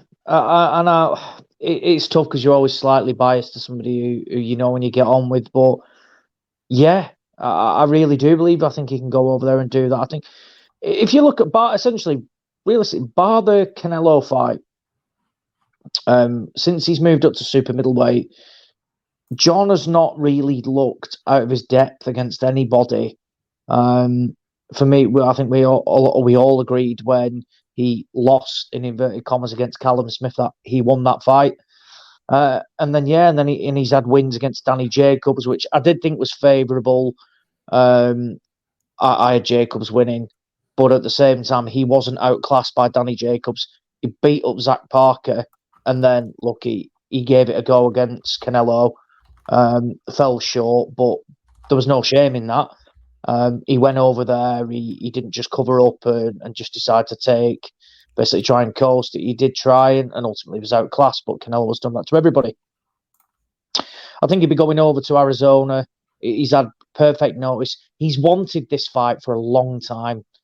This has been in play for probably 3 or 4 years, and at times they've gone elsewhere. Golden Boy, they've looked at different routes, different opponents, some really poor opponents. I think when he boxed that Argentinian guy Munguia, they were looking at Ryder then, and they opted for that Argentinian guy, and then he's obviously beaten people like Jimmy Kelly, Gabe Rosado. It's a bit of a random resume that he's got. Munguia, in a sense of it's kind of packed with a lot of average rubbish fighters, basically. But he's got he's 42-0, 33 stoppages. But I do believe that Ryder can make it difficult for him. I think it's going to be tough to get a decision on the cards. I don't see him stopping him. I'd be amazed if so, and I think that would be a bigger shock more than anything. If he was to get Munguia out of there. But I do think he's got a difficult style for anybody. He's boxed bigger guys before. I liken it to Smith. And it was he was in his element in a way. And he kind of comes into his element against the bigger opponent because he can get up close, get inside on him, rough him up a little bit, and he does get his shots off well. The one thing I don't think he can afford to do is start slowly. I think if he gives rounds away, he is going to be facing an uphill battle, and I'm not a fan of the tactics at times from where we'll start off slow and warm into it, particularly when you've not got an equaliser where if someone like Deontay Wilder does it pre-Joseph Parker, you would back him that he can lose the first 10 rounds and can still iron out his opponent. Don't believe John will get Munguia out of there. We've not really seen Munguia, from my memory, ever really, buzzed or dropped. That Dervyachenko fight last time. When was that? Was it middle of last year? Something like that. Incredibly close fight. Dervyachenko. Sergey hurt him too, and he short he did, squat he did guy. Actually, you're right. Yeah, and they tried to change the rounds to 10 rounds at the last minute as well. Yeah, and that didn't happen. And ultimately, you can argue that had Dervyachenko stayed on his feet in that 12th, he might well have been coming away with potentially a draw or even a win. But no, I think it's a really good fight, by the way. Really, really good fight. And it's one from where John, realistically, if you look at everything in terms of what a fighter has had to do, he's not being in the away corner is nothing new to him. Traveling abroad is nothing to him. And actually going to, boxing in front of for example, pro-Mexican crowds or one from where they'll all be for the home fighter is absolutely nothing new to him as well. So he's got that experience. He's got the ability still. And I don't think he's one from where, unless he's grown really old overnight, he's already out in the US already. So he's acclimatizing incredibly well. It's not going to be arriving late and, he's going to be suffering from jet lag. He's out there. He's done camps in the US before. For me, he's got every chance he can go and do that. And he can take a lot from that Derevyanchenko performance from where, as we say, a smaller guy who was able to hurt Munguia. I think John's got the ability to do that as well. But I do think it'll be close. I don't think he'll get him out of there. But without a doubt, do I think he can win? Yeah. Well, he's paying just a little bit more than 2-1. It's not outside, but Munguia by knockout is also paying the same as Ryder to win. So I don't know. Interesting. Yep, Andy, it is an interesting fight. What about Munguia changing trainers? Well, I think Eric Morales was training him before, and he's gone behind the scenes in an advisory capacity, so he'll still be in the corner. He's still there. Freddie Roach has been brought in now, a more offensively minded coach. We don't know. He's a bit of a hired hand these days, isn't he? A mercenary. What's he going to be able to do with Munguia in this short space of time? Will it even make any impact? I don't know, mate, to be fair. I think Munguia is what he is at this point, to be fair. I think he's also, as I say, prime years are probably past him. He's up in a lot of weight now as well. I think he's just trying to kind of catch up with a lot of money, possibly. But I agree with what Ozzy was saying. If Ryder starts quick, he doesn't want to be chasing the fight. But also, as well as I think if he goes for him, I think we could end up getting a really good fight, a good shootout, possibly. If John's going to go for him, especially early doors, it will force Munguia to stand and hold his feet as well and probably try and bang it out. Which, to be fair, I know John's maybe the class is the biggest puncher in that, but I think at times he's probably going to have to go and do it because any close rounds, I would personally would suggest it's going to go to Munguia without doubt. Some questionable scoring, some previous fights in the past, but it's a hard ask. But at the same time, as John's gathered a lot of experience at the traveling to America, fighting on the big stages and that as well. So he should be well up for it. He should be well experienced, and he'll know himself personally in that as well. As it's his last opportunity, really. If he loses this, he's going to follow the title picture, and it's going to have to be another build back into the scene again. So he's going to win. By any means, but as I say, he can't afford a slow start and allow this to kind of be close, get into the 10th, possibly 11th round. Ideally, he wants to get a stoppage, possibly. And to be fair, it'll be interesting to see the size difference between the two guys because I really don't know if Munguia is a bona fide, legit 168 fighter. It just seems like he's got a lot of fat on the body there. He just doesn't need to strip it off. John looks more natural, So there could be that too as well. Matty, I'm not going to patronise Ryder by caveating this and saying, I hope I'm wrong, etc., etc. I just have to say what my gut feeling is. And I just think Ryder, great fighter. He's had a long, hard career. I just wonder whether this might be the tip-over point to the Canelo fight. He showed a lot of balls. Didn't he have his nose broke or something? Or he was cut? Or I can't remember the fight, but he hung in there with a big puncher like Canelo. It felt like could have been a bit of a swan song. Maybe he's worn out. That could have been the high point.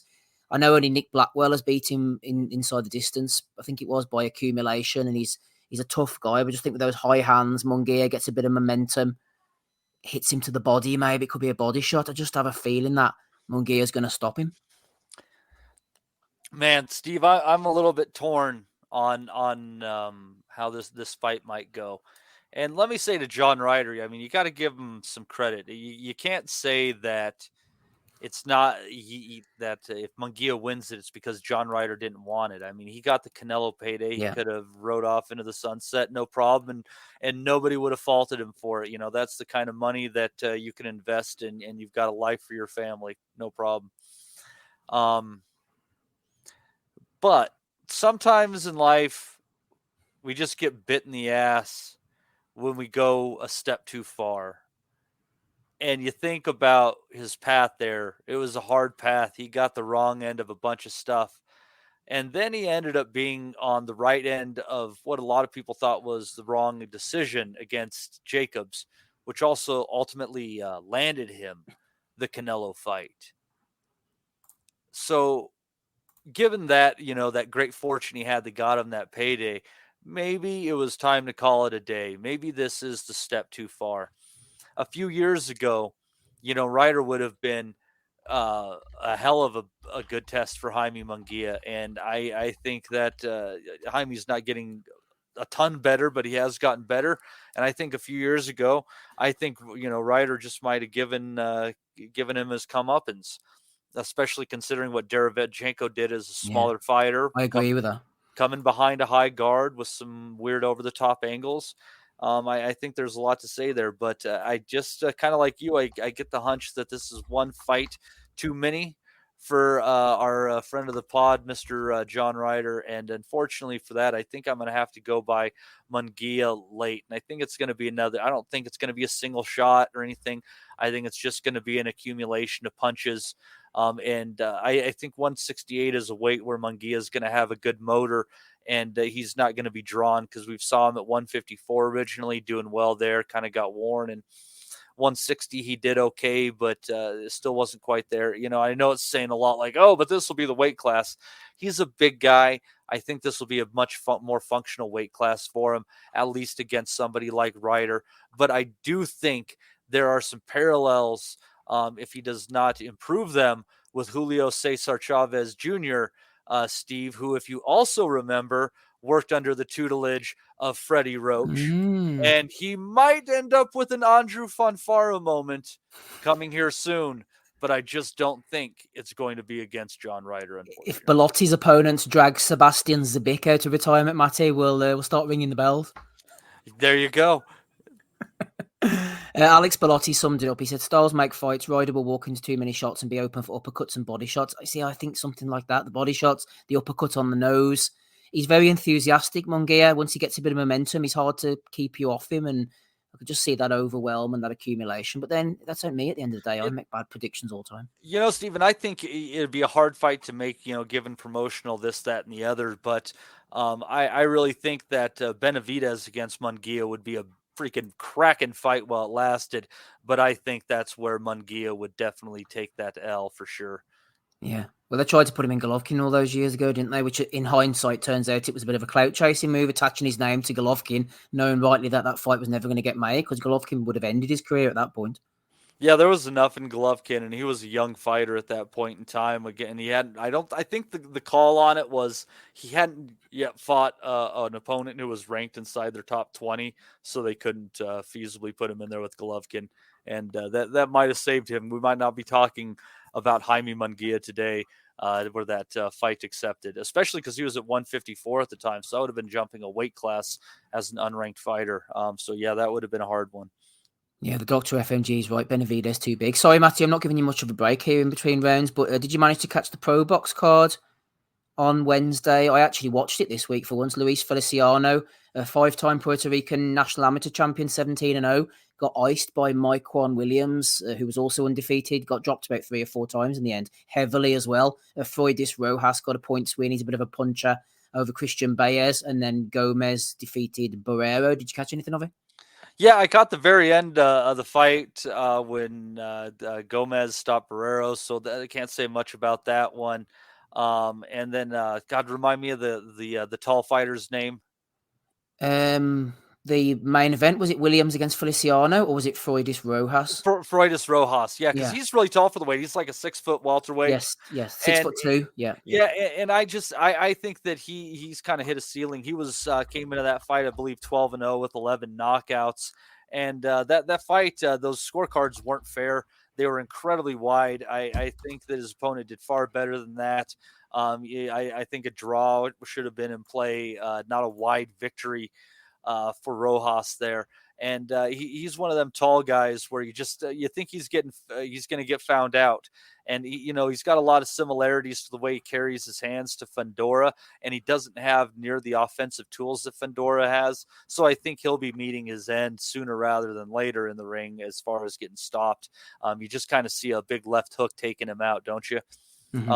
And as far as the main event, Feliciano against Williams, that was a fight that I definitely got wrong in the prediction league. I don't know what direction you went there, Esteban, but I was absolutely surprised. Both of these guys came in with non-punching resumes, and Quan Williams just kept finding Feliciano in the middle of these exchanges, just too fast, too accurate.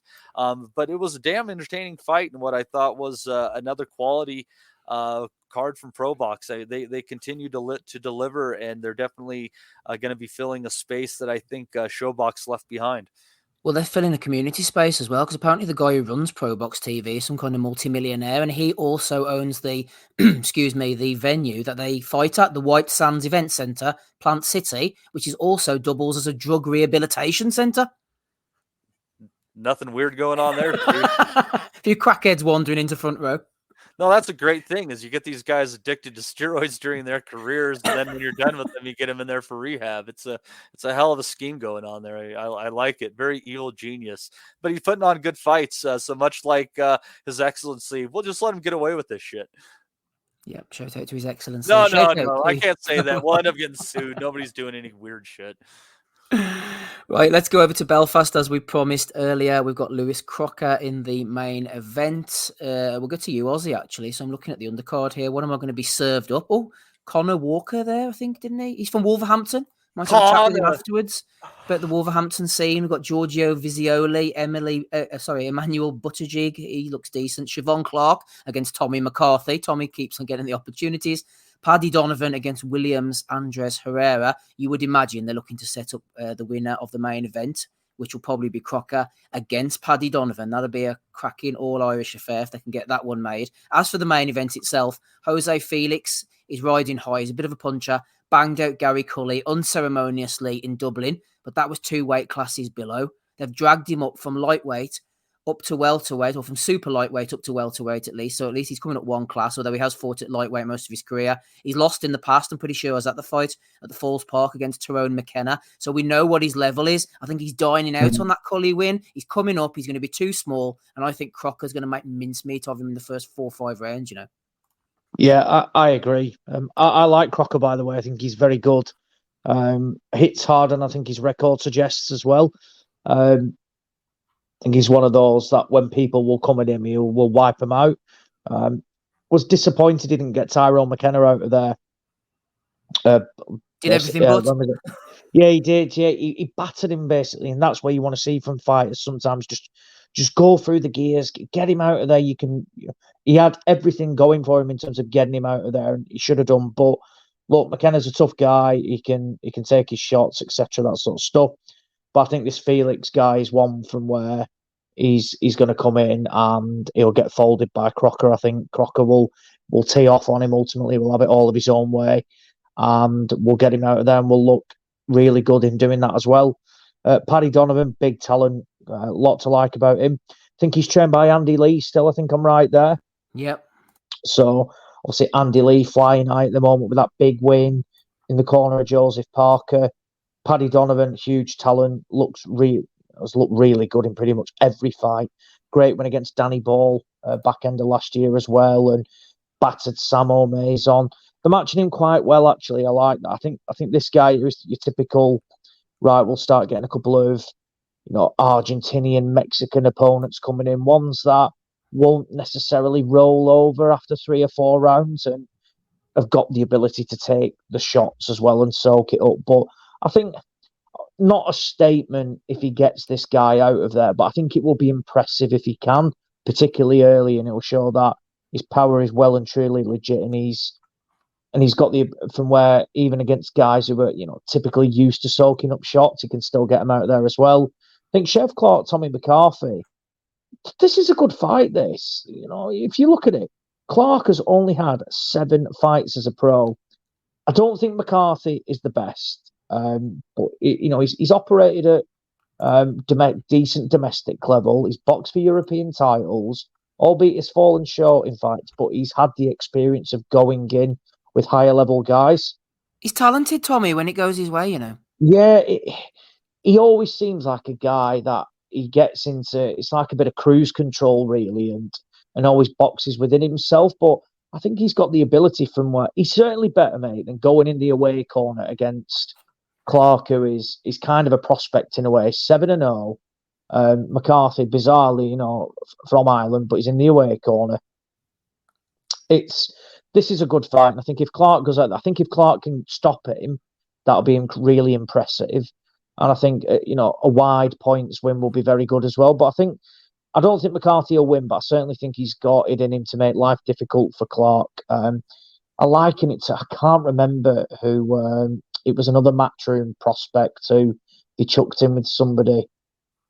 I can't remember who it was, but it came too early for him. Bugger, who was it? Chris Jenkins ended up boxing him, but he got Jenkins. I'll come back to that and throw the name in. But this is what it could be like again, in a sense of, is this a fight too early? Chucking him in with Tommy McCarthy. But I do like Clark from what I've seen. I think he will come through that. And then I don't know who that Giorgio Vizioli is or Emmanuel Buttgeig. Not sure what's on it. Yeah, not a clue. He made his debut on the Michael Conlan undercard. He's only 18 from London. Looked decent, but the opponent was crap. Yeah, well, I'll be amazed if this opponent is much better as well. And then, that Connor Walker, a bit of a... that was it. Yeah, so Cyrus Pattinson. That's right. Typically. Yes, that was so Cyrus Pattinson. Very similar situation with Chef Clark in a way that they were matching him. They were talking the talk. They chucked him in with Jenkins, who Jenkins certainly won rounds early on. But then it kind of Father Time caught up with him a little bit. But then Walker came in and battered, beat up Cyrus Pattinson. And I do wonder, could it be the same for McCarthy from where, as you say, when it clicks for Tommy, he's very good and it could be difficult to beat. And it would be great if so. I mean, it'd be a huge win for Tommy McCarthy, but could it be a similar situation? But this is where Walker's got this opportunity now, very much win and you stay on against, I don't really know much about the opponent, Lloyd Germain, 9-0, 1 KO, so certainly not a puncher. He's only boxed one guy with a winning record, or two, sorry, Jake Tinkling and Martin Harkin, who I think is pretty much just southern area level at best, area level type of stuff. Sorry, not southern area, but yeah, he's okay. I don't really know much about that fight, but this is like a good small old card, really, but a bit better than that. But one of those, just solid little domestic cards. They're putting in at Ulster Hall, so I assume, what does that hold? About 1,500, something like that, 2,000? Not even. No, it's a small. It's like a York Hall balcony.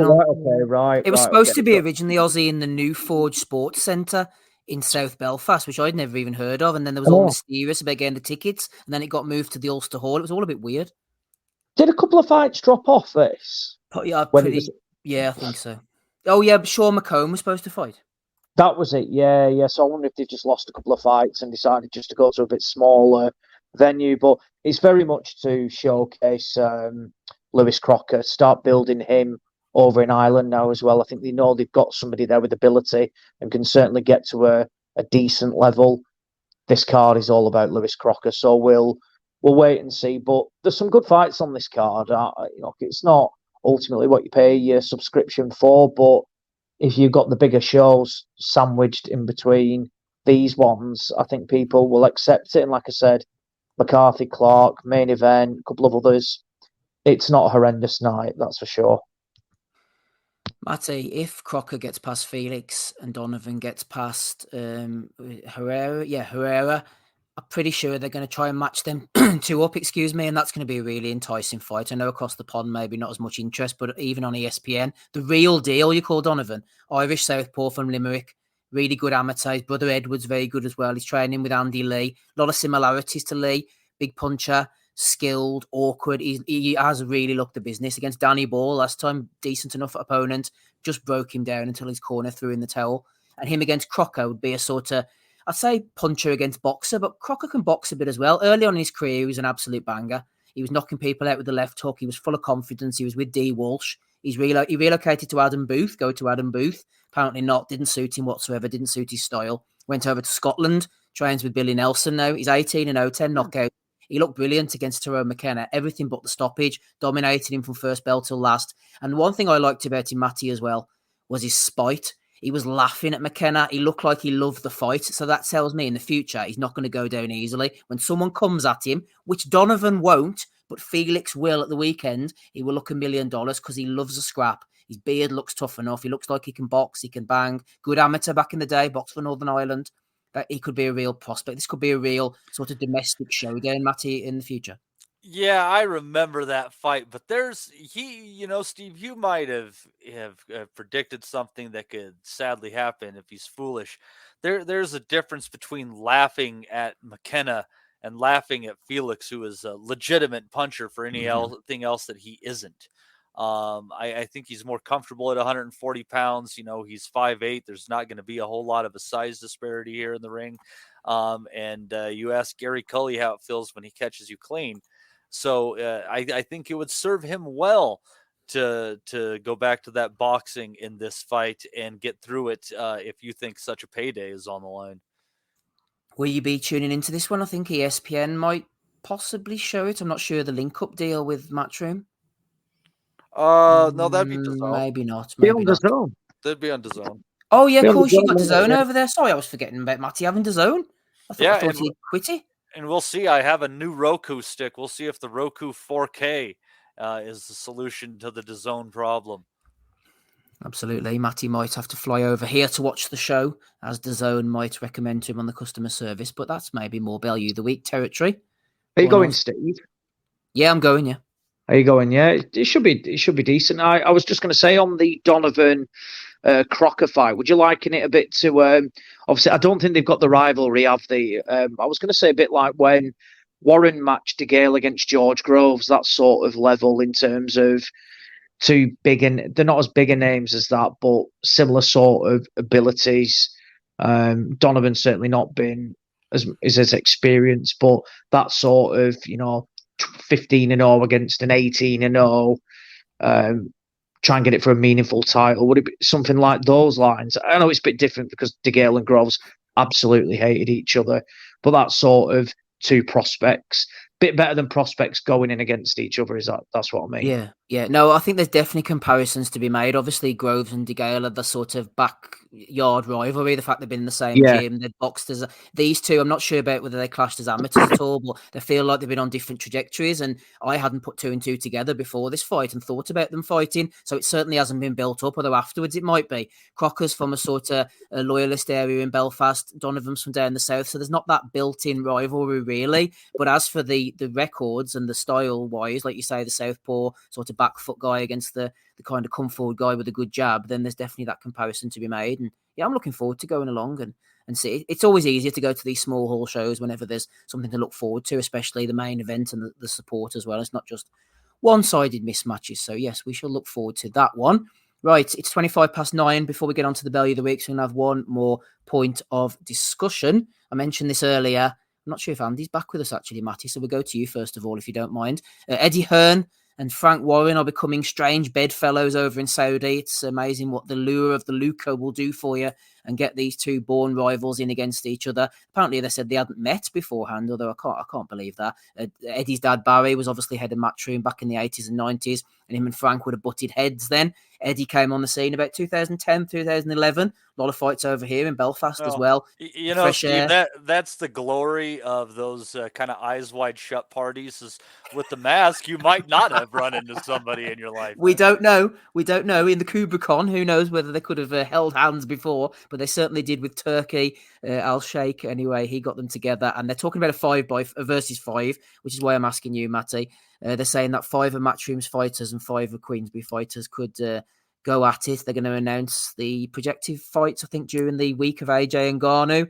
Anything that tickles your fancy? That sounds good on paper, doesn't it? It sounds like something that we'd be interested in, but in reality, we'll probably end up with Sam Eggington against Bradley Skeet, or Billy Joe Saunders against John Ryder, or fights of that ilk that we've seen when they've crossed over in the past. And the reality might not be as interesting as the dream. Yeah, I don't know. And Jason actually chipped in and asked me this question. Which Jason? I don't know. I'm trying to remember which one I was chatting with in WhatsApp. But one of the Jasons asked about this card. I mean, there's some interesting possibilities, I guess, going within it. But the question is, are they really willing to put on competitive fights, or are they going to each kick out 2 sacrificial lambs and have 1 competitive fight in the 5. I don't know on that one. I would kind of, and this is a wild card, I'd kind of like to see Eddie put up Diego Pacheco. Against who? Jack Cullen too? Oh no, he's in his stable as well, isn't it? Oh no, he's boxer now. That's not going to happen. No, I almost think Pacheco to dip his toe in at 175. Who the heck does Warren have at 175? Or yards floating about. Yeah. Nah, that's a bit too much for him, maybe. Ammo Williams versus Hamza Shearer, says MB. Ozzy, I asked Matty this last week when we were talking about Beterbiev, Callum Smith. Who would you pick now? I suppose in the light of, this was before the fight, but who in the light of Smith getting battered by Beterbiev, Yard previously losing to Beterbiev, doing a lot better, as you mentioned. Who do you think now, if Yard went against Callum Smith, how would that fight end up? I'd take Yard. I really would have. I've said it before, I've never really been impressed with Callum Smith. I always think he's had a bit of hype from his promoters, but realistically, when has he ever looked, fantastic? I mean, he scored that brutal KO where that guy was like shaking on the floor, but, he lost against John Ryder. He's always underwhelming in terms of these fights. I think his best win's probably a decaying George Groves, who had to take the fight because he was offered absolutely millions in that World Boxing Super Series, but his shoulder was absolutely knackered. His 2 big fights, he's ultimately kind of froze in a way, in a sense of Canelo and Beterbiev, from where he didn't really do anything. And I think styles make fights, but I think Yard would take it to him, and Smith has got the ability to try and to potentially outbox him without a doubt. But I always say about, like I say, he's one of them that just flatters to deceive, and I would take Yard in a sense of, I think now Yard knows that he's been in with Beterbiev. He was able to stand kind of like toe to toe at times and take the shots, which I think has proven that he's certainly got a chin. He would have nothing to fear against someone like Callum Smith, but I don't think that fight would happen anyway. I think it's going to be interesting, this 5-on-5. I don't think we're going to see anything, like Joshua against Fury or Joshua against Daniel Dubois. I think it will be certainly on a lower level of that. It's going to be 5 different weights from what they've mentioned. I don't see us, whilst I think they could put some very good domestic fights on, whether that be at English level or British level. Not sure we're going to see that. I think they'll think a bit more outside the box, and I do wonder, will they stay essentially Brit on Brit, or will Hearn tap into his, US stable and bring guys over from the US to Saudi as well, and look at that? I'm not really sure. Queensberry obviously aren't blessed with fighters who they've got in America, etc. That sort of stuff. Wouldn't surprise me potentially if Joe Joyce gets wheeled out. If he wins, they look at Joe Joyce against potentially a heavyweight in Matchroom stable. Would we see? Hrgovic isn't actually with Matchroom anymore, but that might have been something. Hrgovic against Joyce, for example, which don't think that's a bad fight actually. But look, I'm all for it. The one thing I would say, sorry, and it's not like cough, is it's just a bit of a killer that it's taken ultimately this Saudi money to make these things happen. And it's shown that when they actually stop bitching about each other on cameras, that they can make better things happen, and it's better for the sport. And cross-promotional fights do have that bit of a rivalry, because we know fans like to support a promotional outfit, etc., that sort of stuff. And imagine this was in for example, at the MEN Arena, 20,000 there or something like that. Yeah. Build it once a year, and it could honestly become an annual thing. It's not wrong in thinking that it could be a Queensberry against Matchroom, that sort of stuff. It should be a common occurrence. Hey, your fighter fights my fighter. We can both make money off it. They're both ranked with the same organization. Yeah. It should be that simple. I went through their fighters, guys, and I got a good fight for you at lightweight, actually. And I was kind of surprised to come across this one. I had to scroll through and to find this one. But how about Andy Cruz against Dennis Baranchik? I've seen somebody mention that, actually. I don't know if I don't know if what's it called. If Baranchik is still with Warren, I think he was signed through the Usyk thing or something like that. But yeah, that would be something. He's still listed as a Queensberry fighter at this moment. Yeah, well, if he is, then yeah, absolutely. I'm not sure if they'll take somebody like Andy Cruz over to Saudi. That's what I mean. Yeah. I do wonder what sort of like permutations they'll do. How are they going to be weighted between the level of fighters and all? It's strange, I think. Yeah, I'm not really sure what they're going to do, how it's going to work, what sort of levels they're going to look at. What we don't want is just random fights that we look at and think, well, actually, that's not even that good. I think if you're gonna do a 5-on-5, you ultimately do want the best where possible. And it does seem in Saudi that ultimately money is no option. So there's no reason why we shouldn't be seeing the best versus the best. I would need to pull up the respective rosters and see what sort of fights that we could make. But one that would have worked, which is happening in Saudi, would have been something like Joe Cordina against Anthony Kakachi. Yeah. If you're middle of the fight, that is something that would have worked for this sort of billing. And I think a lot of people would have said, yeah, absolutely, we can get on board with this. But no, it's going to be. But it's something that I would like to see annual. But I put a tweet out on the X a few days ago, and it's the one thing that worries me for UK boxing is that it seems like anything meaningful at the moment is being thrown over to Saudi. So even like Kakachi against Cordina, that could easily headline in Wales, and you build that with as a chief support of Gavin Gwynn, who is boxing out in Saudi as well. From what, yeah, they're getting huge money. I get that, but at the same time, if fights like that are going over to Saudi, what the hell are UK fight fans going to be left with? And people are saying, oh, well, if it headlined at the Copper Box or this and that, it wouldn't sell out. You're telling me that there's going to be like 5,000-6,000 people watching Cordina against Kakachi. They don't care. There's going to be about 40 people there watching it, and then they flood in for the main event. They're not fussed. The only difference is the fighter's purse. And unless you are the accountant or the manager of the said fighter and you're getting a percentage, the purse should not bother you. But you want the meaningful fights where possible to be on in the UK, and we don't want everything going to Saudi and running the risk of just leaving UK fight fans with watered down rubbish. And Rob, who's jumped on, you're very welcome this evening. Saudi, it's building. The best are sort of fighting the best, but so far the very best haven't fought the very best. They haven't quite cracked that just yet. Well, they've only just started, haven't they? Like, and they pulled out.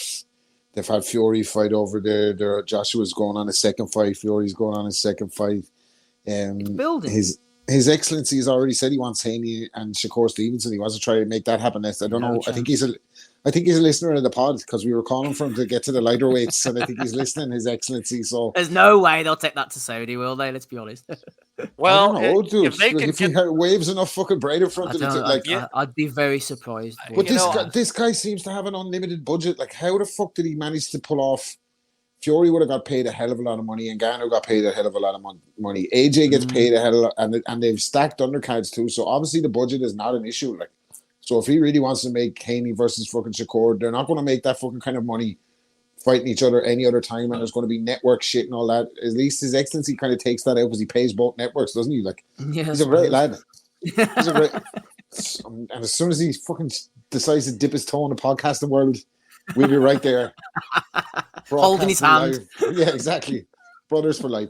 But no, it's like, I honestly, I hear what Ozzy's saying, but I don't get to see many fights anyway because Ireland didn't really have them for a long time. So, like, if this, it seems like a step in the right direction for the sport in terms of, right, we always had that fucking Queensberry versus Matchroom thing. It was petty, it was stupid, it was childish. And basically, the two of them existed for the last 2 years just to fucking be on YouTube talking about each other. It was got to the stage where it was so fucking boring and counterproductive because the fights never got made. And this fella saying, look, fuck this, I'll pay the two of you, shut the fuck up about the money, I'll pay the two of you, just let me have your fighters fight each other. Best thing for it, isn't it? Like, so let's see how he does if he it's early doors. Like I said, they've had a couple of shows, but the shows have had big names on them and kind of competitive cards and a bit of an upset in there. And it seems like boxing is warming to this shit. Like, so if he can make fights happen, think about how many weeks we'd be here fucking just getting by on fumes when there's no, there's one card on in America and there's one headliner and the undercard is shit. The Saturday night in Boxer is shit. And we're just sitting here trudging through old tripe. Well, if he can change that, like, more power to him, you know what I mean? So it makes it more exciting. Like, no, absolutely. Speaking of old tripe, like, I was watching Boxer last night. Do you want to talk about that? Like, go ahead, yeah. What a fucking, like, how the fucking mighty have fallen. Like, you've come from Eddie, who used to get absolute pelters, and deservedly so a lot of the time, because he used to dress up mutton as lamb, didn't he? But he did a better job selling it. This shit last night was it Zach Chelly and Jack Cullen, or is it Jack Chelly and Zach Cullen? Whatever the fuck. Whichever combination you choose. Get that Chelly's dad off the fucking telly, by the way. Don't let fucking Da Chelly back on the telly. He's not fucking good look. Like, he's like a fucking Angel Garcia or something, isn't he? Shouting from the rooftops about the best super middleweight in Britain. Well, if that's it, like, that was a fucking terrible fucking fight on a Saturday night shit show, followed by an absolute fucking robbery against Mikaela Mayer. Like, all jokes aside, I was laughing in the group chat, like, saying Jonas was winning handy, but I thought Jonas won the first 2 to 3 rounds, maybe. Then Mayer just destroyed her for the rest of the fight. Like, and she was hanging on. Fucking, she hurt her badly as well. She had, like, looked like she was going to knock her out in the 10th, and it was a 97-93 card or something for Natasha Jonas. Like, I don't know. It makes a mockery of the sport. Mayer must be sick. Like, she's on the back end of 2 contentious decisions. Like, I thought Baumgartner edged it in the first fight. All Baumgartner jokes aside, I thought she slightly edged it in the first fight. I thought Mayer let her get away with it, but she fucking wasn't even any stone unturned last night. She was working off she thought she was reaching a little bit in the first 2 rounds, but then she just took over the fight. She adapted to this kind of southpaw style. Like, she was just drilling Jonas. Like, I just don't see. She was outlanding her. She was backing her up. She was hurting her. She was landing the cleaner punches. Like, to just have a decision like that is just like just get out of here. And Ben Shalom, like, then he was like sitting there with a straight face where Natasha Jonas was adorning compliments on him and saying that he's changed her life and he's the best thing that ever fucking happened. But he's the worst thing that ever happened to fucking boxing on a Saturday night on Sky. I'll tell you that much. Bring back Frank Buglioni.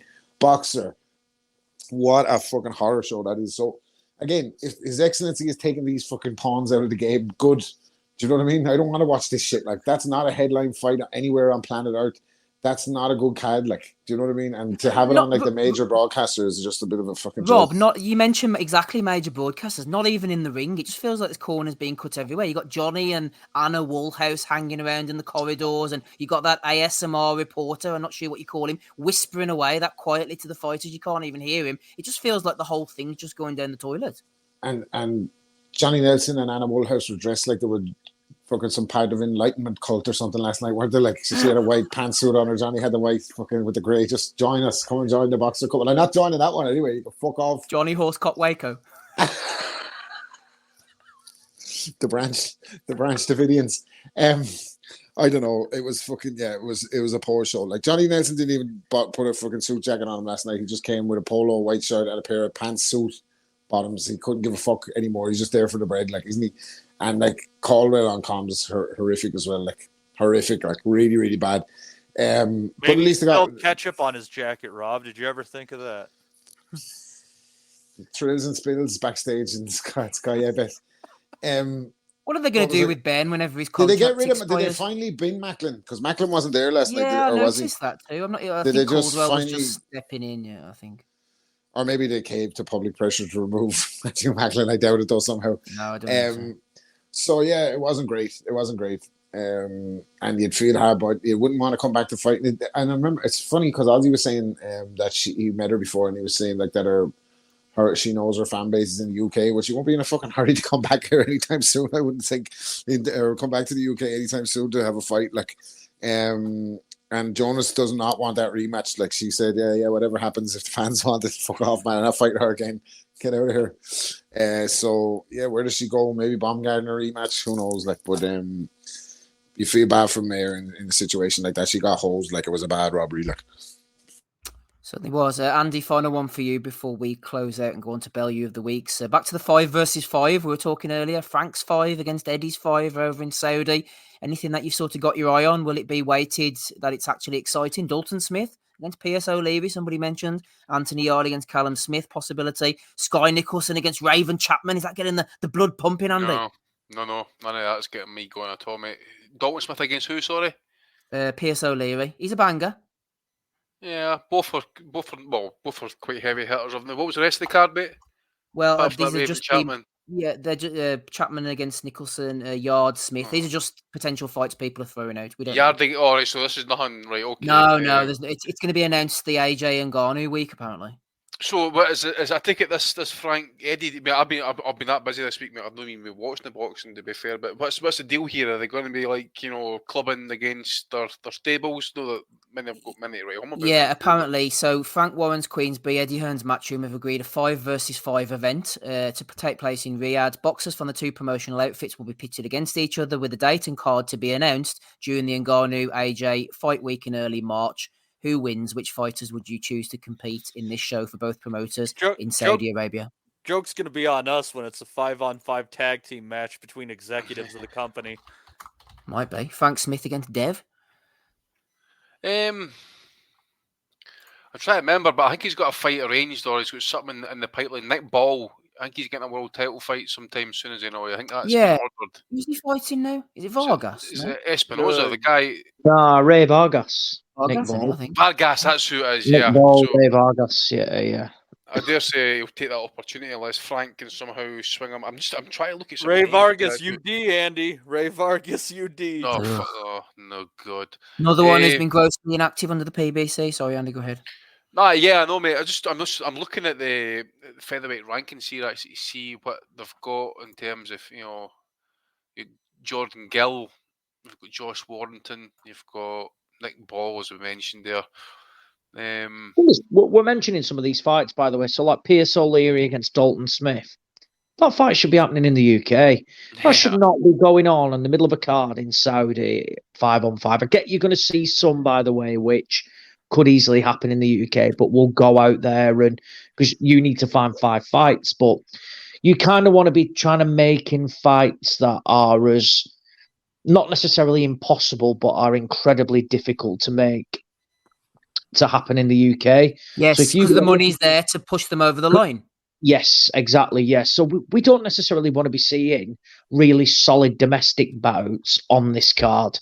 That from where, they might necessarily avoid them at this stage to make sure it's bigger in the future. But actually, you can still do that. We don't necessarily need to see it.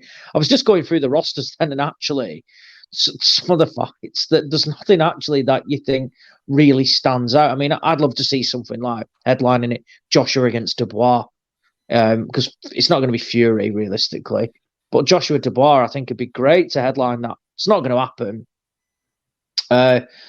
And then you've got others as well. I think that women's fight, actually, Nicholson Chapman's not bad. And I think Chapman would win. But it's going to be really interesting to see what they go with. I don't know what they're going to do, how they're going to do it. Like we said, 5 different weights. So what weights are they going to go for?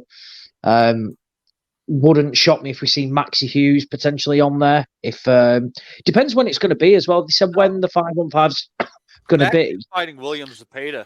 Is right to say Hughes has got a fight arranged, or something's in the pipeline. Yeah, if they're announcing it March, Ozzy, I imagine probably for the summer, maybe like July or June or something. Yeah, but when does that Riyadh season finish? Well, I don't think it ever It's finishes, March does time. It's March time, I'm sure somebody said. I think it's like Easter and it kind of floats every year. Yeah, exactly. And I think it resumes then in the winter, our winter type of thing. So is it going to be announced and then it's going to happen? It might kick off Riyadh season in, say, September, October time, which then actually you can look at some fights and say that, well, he's boxing, but he's still going to do this. Or we're going to look at 5 people regardless. And their next fight will be on this show as well. So not really sure how it's going to work, but That'll be a Golden Boy card, that Williams Zepeda fight, mate. So that'll be Vegas. Marks are talking about that one. Yeah. We'll wait and see. I mean, Joshua Ngannou's not a long way away, so we'll wait and see. And I'm sure murmurings will come out about what we're going to see and things like that. But as I've said, then we want to be seeing the fights that are as good as impossible to make, and the extra budget in Saudi can get them over the line. Not really good domestic fights like Gwyn against Mark Chamberlain, Kakachi against Cordina, stuff like that. We don't want to be seeing that. Propping up cards over there when they could easily headline shows over here. Well said, Ozzy. Well said indeed. Just a couple from the chat here. Alex Bellotti says Saudis have banned women's boxing and YouTube boxing. Legends. We've got Wardley versus McKean, Itoma, Fisher as well. It's not getting the blood racing, is it, this really? Yeah, I mean, what the fuck's that? I mean, the Itoma against Fisher on a fucking Saudi card, mate. I mean, fucking... But the ideal fight, I mean, if put on... as a filler for an Eddie show at the U2 at the O2 or something. I was waiting to say U2, fuck's sake. O2. Bono against somebody on the card. I thought we could. Turbiev? You mind saying no, that? Bono against Dickhead. What do they call him? Geldof, man. I think that'd be a great one. Two wankers. Would you know who to vote for, who to support that one, would you? Double knockout. Yeah. I'm just like, honestly, I just put my laptop up there. Actually, as Ozzy's mentioned about having to go to bed soon, that because he's got to be up early. I'm looking at my call log for what a fucking chaos, man. I know, it's bonkers. Dreading. I need to get up at 7:30 at this rate, man. Like, I know. We're finishing off with the Bellew of the weeks now. Matty, nothing else we need to add in? Any cards I might have missed before we go on to Bellews? No, and I think if we happen to run across them, we can get to them next week. Excellent stuff. Thank you very much. Fuck, I'm only after getting here. Relax, really. The party's only starting. Well, we're worried about you getting blown away, man. If it's anything like up here. Listen, don't worry about me getting blown away. It's going to be all right. You seen the state of County Meath fucking petrol station? Jesus fuck. See the state of County Meath before the storm. It's grand. There's pure cunts getting up in fucking Oslo, man. Jesus Christ. Even the spaceships aren't coming down, Rob. It's that window. No, it's not too bad. I'm in the southeast, so it's not too bad. I think up by Steve in the northwest, they're getting battered. Bad up here. The roof was going to be Isn't it amazing what a difference 20 years makes? 20 years ago, you're just worried about getting blown, not blown away. Blown up. Well, I wouldn't say worried about it. Seeking it. Careful what you wish for, boys. Right, on to Bellew Week, episode 556. Ozzy's left us. Thank you for coming back tonight. Oliver, Rapping Bob Kelly's still with us, thankfully. So is Matty, Andy, and me, Steve, playing us in. This was from Tim Boxayo a couple of weeks ago. I've been saving it up. Ramadani Ali was in the ring in Tanzania. Respect to everyone who steps in the ring. He was in against Haruna Mando. Here he is. Here's Haruna. 25 years young, Haruna, according to his birth certificate anyway. Getting in the ring for the first time. Debutant he was. And this was quite the show. Never mind misfits boxing. This was some kind of misfit going on.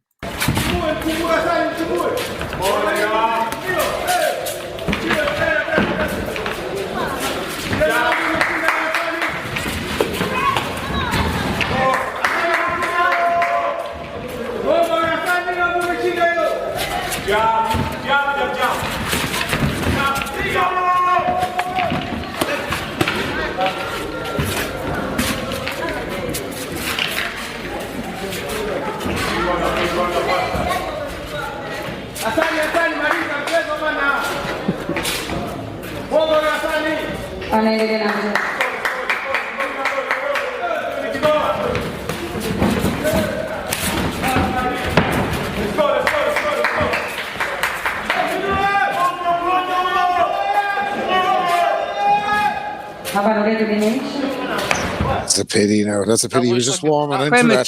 That looks like he's taking place in a fucking cow shed, man. What the fucking state of that canvas looked like it's been tied up by a fucking concrete canvas, Andy. That was concrete canvas. I was kind of curious what George Foreman looked like when he was out of shape and like mid hair loss, and I kind of think I know now. The guy that was winning, that's good. Yeah. He was only warming into it, man. That's fucking unfortunate injury that's made him. He was set to continue. The guy with the Apollo Creed trunks looked like the Tanzanian version of bloody Charles Bartley, didn't he? Did you not see him switching southpaw and all? A different kind of master of disaster and King of Sting there. Fuck me. Yeah, I like the way he went to the body though. I love the way he went to the body. That was good. Good work for him. And this experience. 25-year-old my arse, man. What the fuck? You also got to give it up to anybody who's able to get fat in a poor country too. That's pretty cool. Oh dear. Good luck to the boys. That's what we say. Fucking 25 though, man. Go back to that. Anybody listening to this audio, go to YouTube. Go to like 1 minute 48 and 24 seconds. Well, look at that guy. 25. Hold on. Let's do a little Google here real quick. Let's see here. So, let's see here. Life expectancy of Tanzania. You say it's 22 or something like that. Funnily enough, my brother was in Tanzania a few months ago. 66.41 years. That's pre-COVID, but that's not too bad. Yeah, see, he's just getting going, man. If he hits his head off that concrete canvas a few times, he might not live to 67. Yeah, and in 2022 it was 66.08. So yeah, he's just a little bit over a third of the way there. Rock on. Yeah. Stay out of the ring. Stay out of the ring. Get him on the Sowerland cards. That's what I say. Horrible Harry Scarf wasn't too pleased about it. Wasn't the Tanzanian action. It was Sky Sports. He says, another shite Sky Sports boxing card. Boxer needs to get in the bin. Grew up watching Sky Sports boxing, and the whole thing from top to bottom now is toss. Hashtag boxing, Andy. I don't think Harry Scarf's going to be turning up on boxing anytime soon. Harry Scarf, man. He's some man. Yeah, he's not telling any lies, though, is he? I mean, the thing is, what was it? Was it an article that came out today allegedly about Ben Shalom and some dodgy dealings, allegedly? No, surely not. Surely no. No boxing, man. Land of the pure. Not Ben. Hopefully he doesn't get locked up because he's going to be such a big loss to Sky Sports on a Saturday night. Hope nothing bad happens to Ben Shalom. Jesus, how will we live without him? Fuck's sake. We wish Ben well. Nick Pete, here's my scorecard for Jonas versus Mayer. Just one round in it. Couldn't complain. It's a 5-5 draw either, but middle round is what mattered. And there we are. Got a little brackets there. NJ, big start. Energy and versus accuracy, right. Bigger shots. Let me just end this right now. Guess where Nick Pete is from. Oh, I don't know. I'll give you two guesses, but you're only going to need one, Steve. Yeah. Accrington Stanley. Who are they? Exactly. He's on the Fight Disciples, isn't he, Pete? Isn't he the one that looks like Smig and Jim Royal's love child? Allegedly, aye. Oh, I think he is. He's doing bits. He's enjoying himself. Fight Disabled. Fight Disabled. One of those people who gets like really pumped up watching Dirty Dancing. Don't we all, Matty? Danny says Fat Paul struggling to understand Ebeturbiev can be in good shape at 39 when he couldn't. Paul Smith, former boxer turned trainer. This is the guy. The Smiths are getting fucking fire set to them online this week, aren't they? And they kind of doubled down on it, didn't they? Because they gave a round of interviews after the fight, then they gave another round of interviews Tuesday and Thursday just to fucking double down on it, like. Fuck's sake. Yeah, someone who's turning 39 in a little more than a month, I have similar questions. There's something about just something foul afoot here. I think, Matty, you're about to go into your prime, Andy, isn't that right now? Yeah. Going into your prime. Paul Smith still bitter about the time he missed weight and ended up costing him 5 figures. Oh, yeah, against Ward. Absolutely. Well, there's B-Hop. Warning. That's an old picture, that, man, for Christ's sake. Bernard Hopkins when you follow him into the bathroom. I wonder what the fuck is going on there. That's an old picture. I don't know where that picture is, but that's an ancient one, that. I mean, look, his beard's still fucking black, man. His fucking beard these days is like white.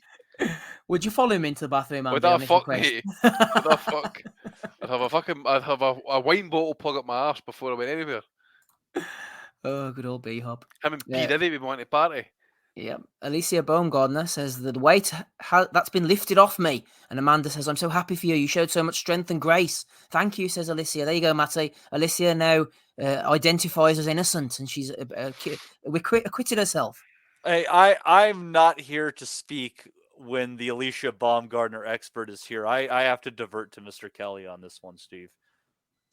No, I think this bitch was lying. She's Cedar. Team Alicia. We support her all the way. Tony Bellew says, get in. Brilliant. Well done, champ. Natasha Jonas. And the chief jumped in and said, please show me a fighter who's got stronger with age. She's 39 and she's getting quicker and sharper. Physically, that's not usually possible, but she's doing it. Our great sport is looking at. like baseball was. He's cut and pasted Tony's tweet from Viterbio Smith, man. Brilliant from the chief there. That's brilliant. That. I'm not wanting to get the menopause as well, eh? Yeah, exactly. She's got a tough chin. She's getting through it. Dan Raphael was beefing with Beefy. He's got more testosterone at 39 than probably us four brothers put together, says Liam. Dan says, seems to me my man, and he tags in Liam, should learn what an atypical test means instead of throwing shade because his brother got destroyed. Cold. Flying in like it's the buffet for Fat Dan, man. I wouldn't doubt that one better BF is worth 4 Smiths. I think that's a fair comparison. Big Dan coming in there like Storm. What's the Storm I've got now? Storm Irene, what you call her? Or Aisha, what fucking Storm Aisha, I think it is. Bitches called, man. Fucking flying in. Flying Dan's in, coming in there, fucking throwing it about. Here we go. Yeah.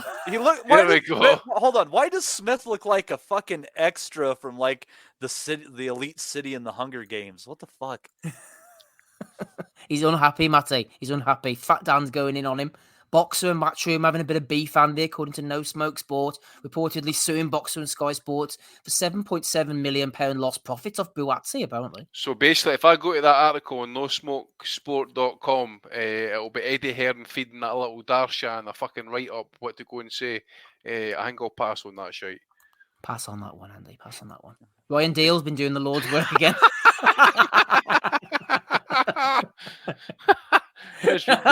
Shit. He's a bad man, isn't he? He's a fucking bastard, doesn't he? Good old Ryan. Yeah, go and watch the Bellew of the Week. Cut on YouTube. Yeah, what did she put on their OnlyFans page, Rob? Do you know? Mikaela Mayer's OnlyFans? Yeah, we've been on it, subscribing to that. Not at all. I'm fucking subscribing to that one. Rob, I think you're missing out because although I'm not a subscriber, from the pictures that I have seen, her jump in weight has been entirely in her ass. So I think you're missing out. Yeah, but you can still see her fucking jaw from space like the Great Wall of China. So I don't know. No way. Yeah, of course, it's for courses. Would you have let Mikaela on the tour bus, Rob? We weren't fucking good enough to have a tour bus. You could have come in the back of the Volkswagen Polo at some stages. You wanted Oh dear me. Tevin Farmer's thrown his hat in the ring. He says, Golden Boy Boxing, heard Ryan Garcia need a dance partner. Sign me up. I'll fight him next at 140. Mr. 2. 8 views. On, man. 8 views, 1 like. Aye. I think Mr. 2, I think his dyslexia is kicking in again. I think he's thinking tumor. Tev never saw that one coming though, did he? No, he didn't, to be fair. Did they know where to look? What have we got here then? There was an Ebbs one somewhere, but it seems to have disappeared. I'll try and get that one in a minute. First of all, Jonas Mayer can be the Hagler Hearns of women's boxing. Fuck's sake. Who came out with that bollocks? Was it Johnny? I think it was Johnny, wasn't it? Oh, of course it was Johnny. Well, you know, Johnny it gets compared all the time, doesn't it, to an absolute great fight, but they had a good scrap between them, maybe not Hagler Hearns levels, Andy. Remember the Kessler Frotch rematch by Eddie was getting doused up as the fucking, the Hagler Hearns of our time. Fucking Jesus, man. Everything's going to be something else, isn't it, Mm-hmm. Always comparing. Blonde Bomber said, I can't wait to get back to mauling cunts. It's what I do best, let's be real. Someone in the chat, the Nutters chat in there, Matty said, we don't want to know what you get up to on your OnlyFans. Yeah, we do. Yes, we fucking do. If she's going down there scranning out the pussy, that's what we want to see. She's loving life. What else we got here? Oh, here we go.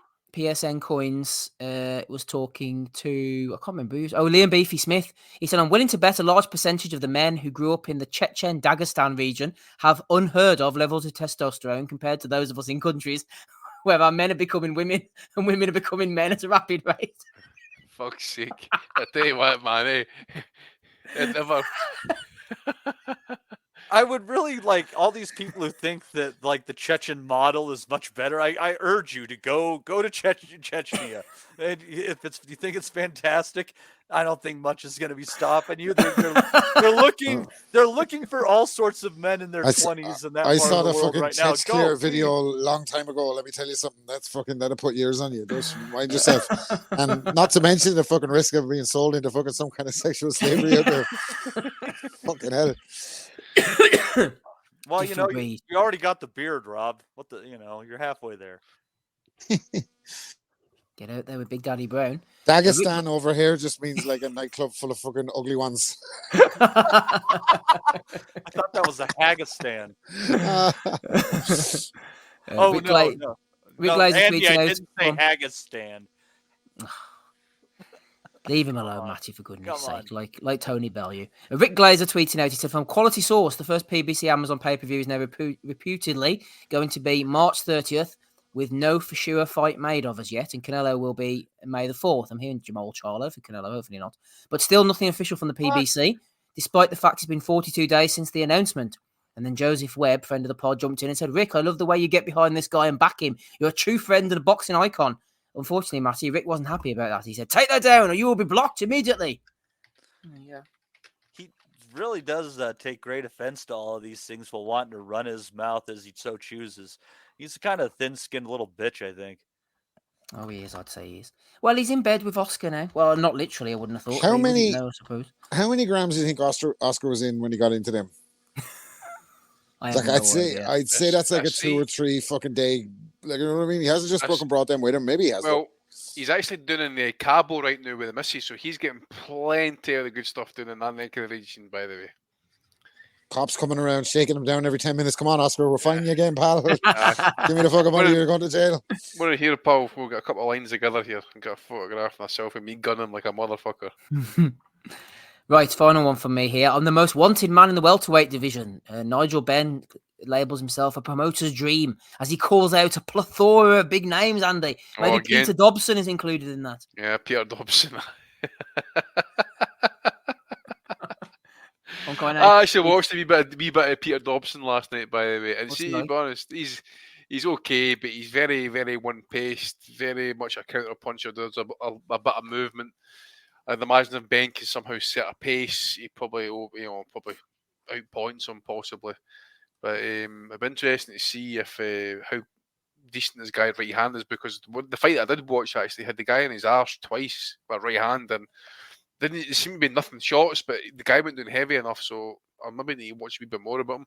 But I see he was on Twitter today. I think it was Conor Benn saying to tell Kell Brook to stay retired. I mean, that's who he's actually calling out. So this plethora of big names that he's fucking wanting, the most wanted man in the welterweight division. Yeah, I didn't hear anybody calling him out. Why is that? Can't fight in most jurisdictions. Exactly. Where is he? Where's he fighting in America this time? Is it back in Florida again? Where careers literally go to die. Where, like, honestly, fucking. I have to laugh at that guy. He's hilarious in his own way, like, because he's fucking completely oblivious or deluded or whatever the fuck is. But he was saying like, "Oh, I'm not going to fight Josh Kelly, like, because he's a good fighter, but he's not on my radar." Josh Kelly, I'm no big Josh Kelly fan, but Josh Kelly's about 10 times better than fucking Conor Benn. Like, Josh Kelly will box the fucking ears off Conor Benn, as a matter of fact. But yeah, you don't he's think not on he his get radar. caught with a right hand in between left hooks? No. I think Conor Benn would probably be the only fella there that'd be there for the end of the 7th left hook, to be honest with you. Oh dear. Right, those are all the ones that I've got. What have you got to throw in? Matty, sorry, I know you had a Bernardo Asuna one, didn't you? About a nickname? Yeah, who was that? It was the McKenna fight. Aaron McKenna, yeah. He's called the Silencer. And so Bernardo Asuna, as McKenna was going about his body assault, said, his nickname is the Assassin. It should be Body Punch Guy.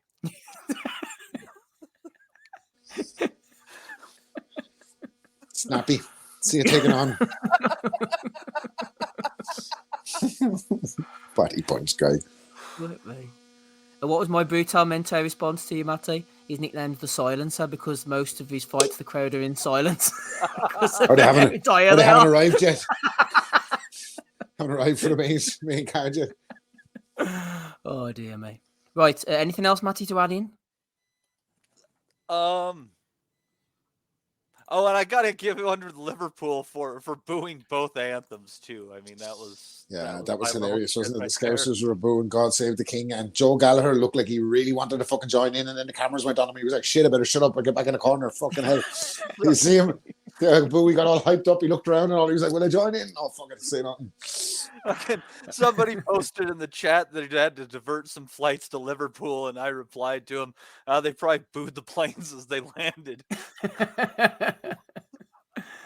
Okay, Andy, any from you to throw into the mix, please? Just two, mate. I think Secure Stevenson's been putting out Twitter DMs with ex-sparring partners and stuff. I just think he's a bit insecure. A guy who's supposed to be get him off social media. Andy. Exactly, mate. I think a guy who's supposed to be their future pound-for-pound king, who is floating about in some people's pound-for-pound lists, is that insecure to be fucking thrown out, personal DMs. I just thought it was a bit lame, really.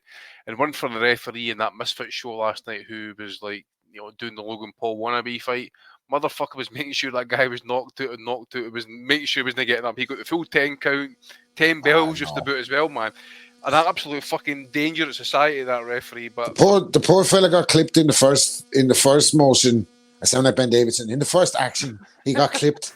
But he fucking did his best to get out of the fight. Like, he put his hands down, he spat his gum shield out. He was like, "Ref, stop this shit," without me saying stop it, really. And the ref was like, "Get back out here, Shaggy."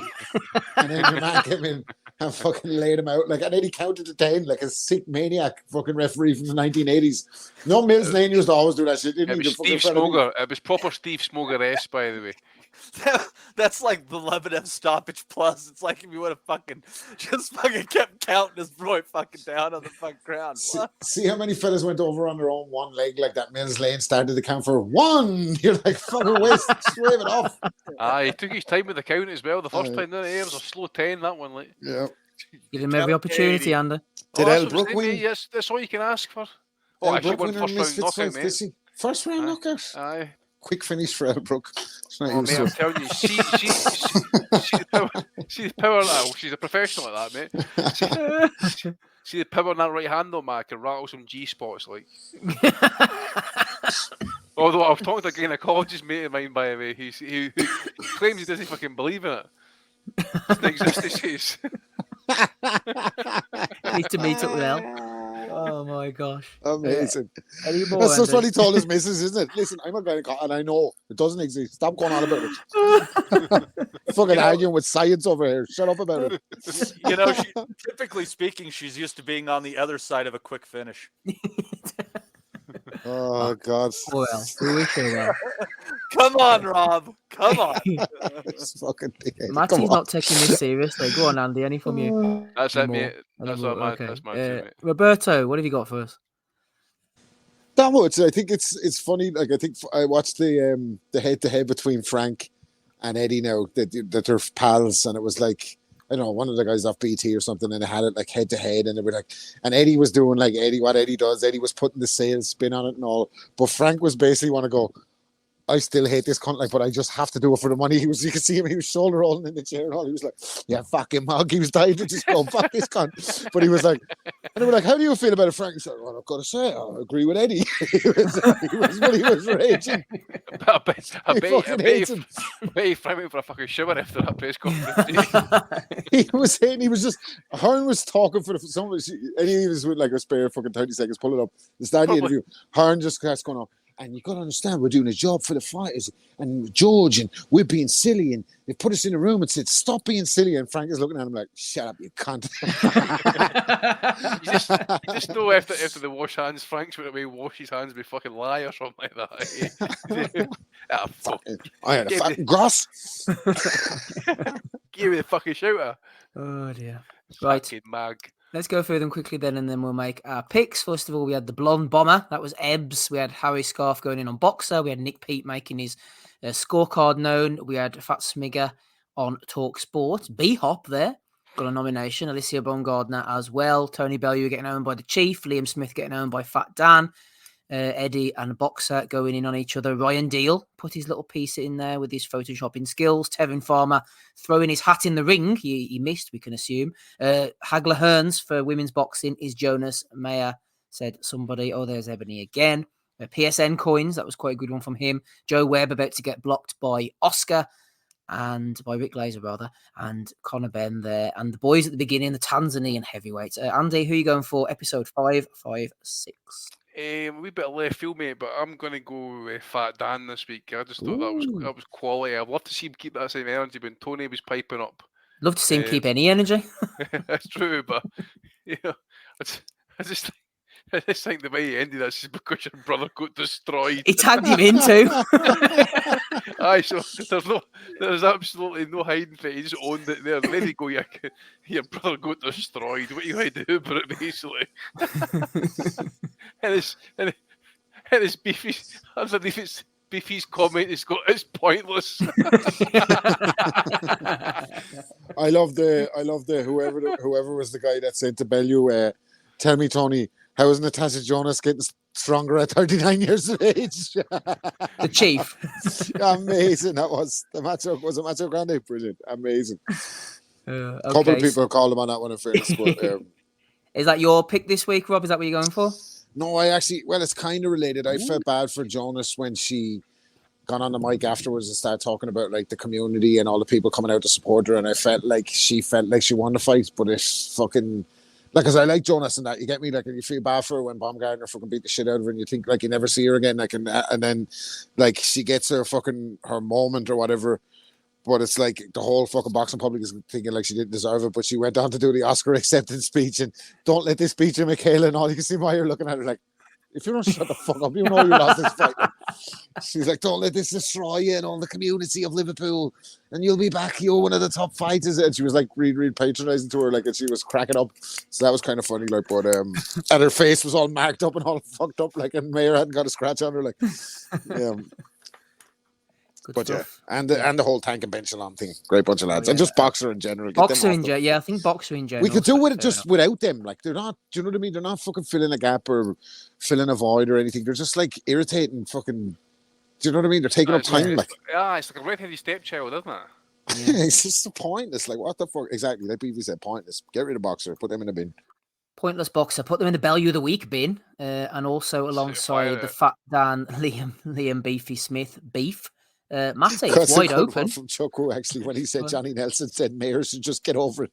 Don't let this defeat her. Just fucking get over it. Get over it, man. She's not robbed, not fucking. The fucking irony coming from Johnny Nelson saying he should go over a fucking robbery. Holy fuck! This guy cried about every defeat that he had. He went on like years later about Guillermo Jones being a fucking drugs cheat because he failed a drugs test in a fight like 20 years before he fought him previously. Fucking, and he goes on about the tradesman shagging his dog. Come on, Johnny.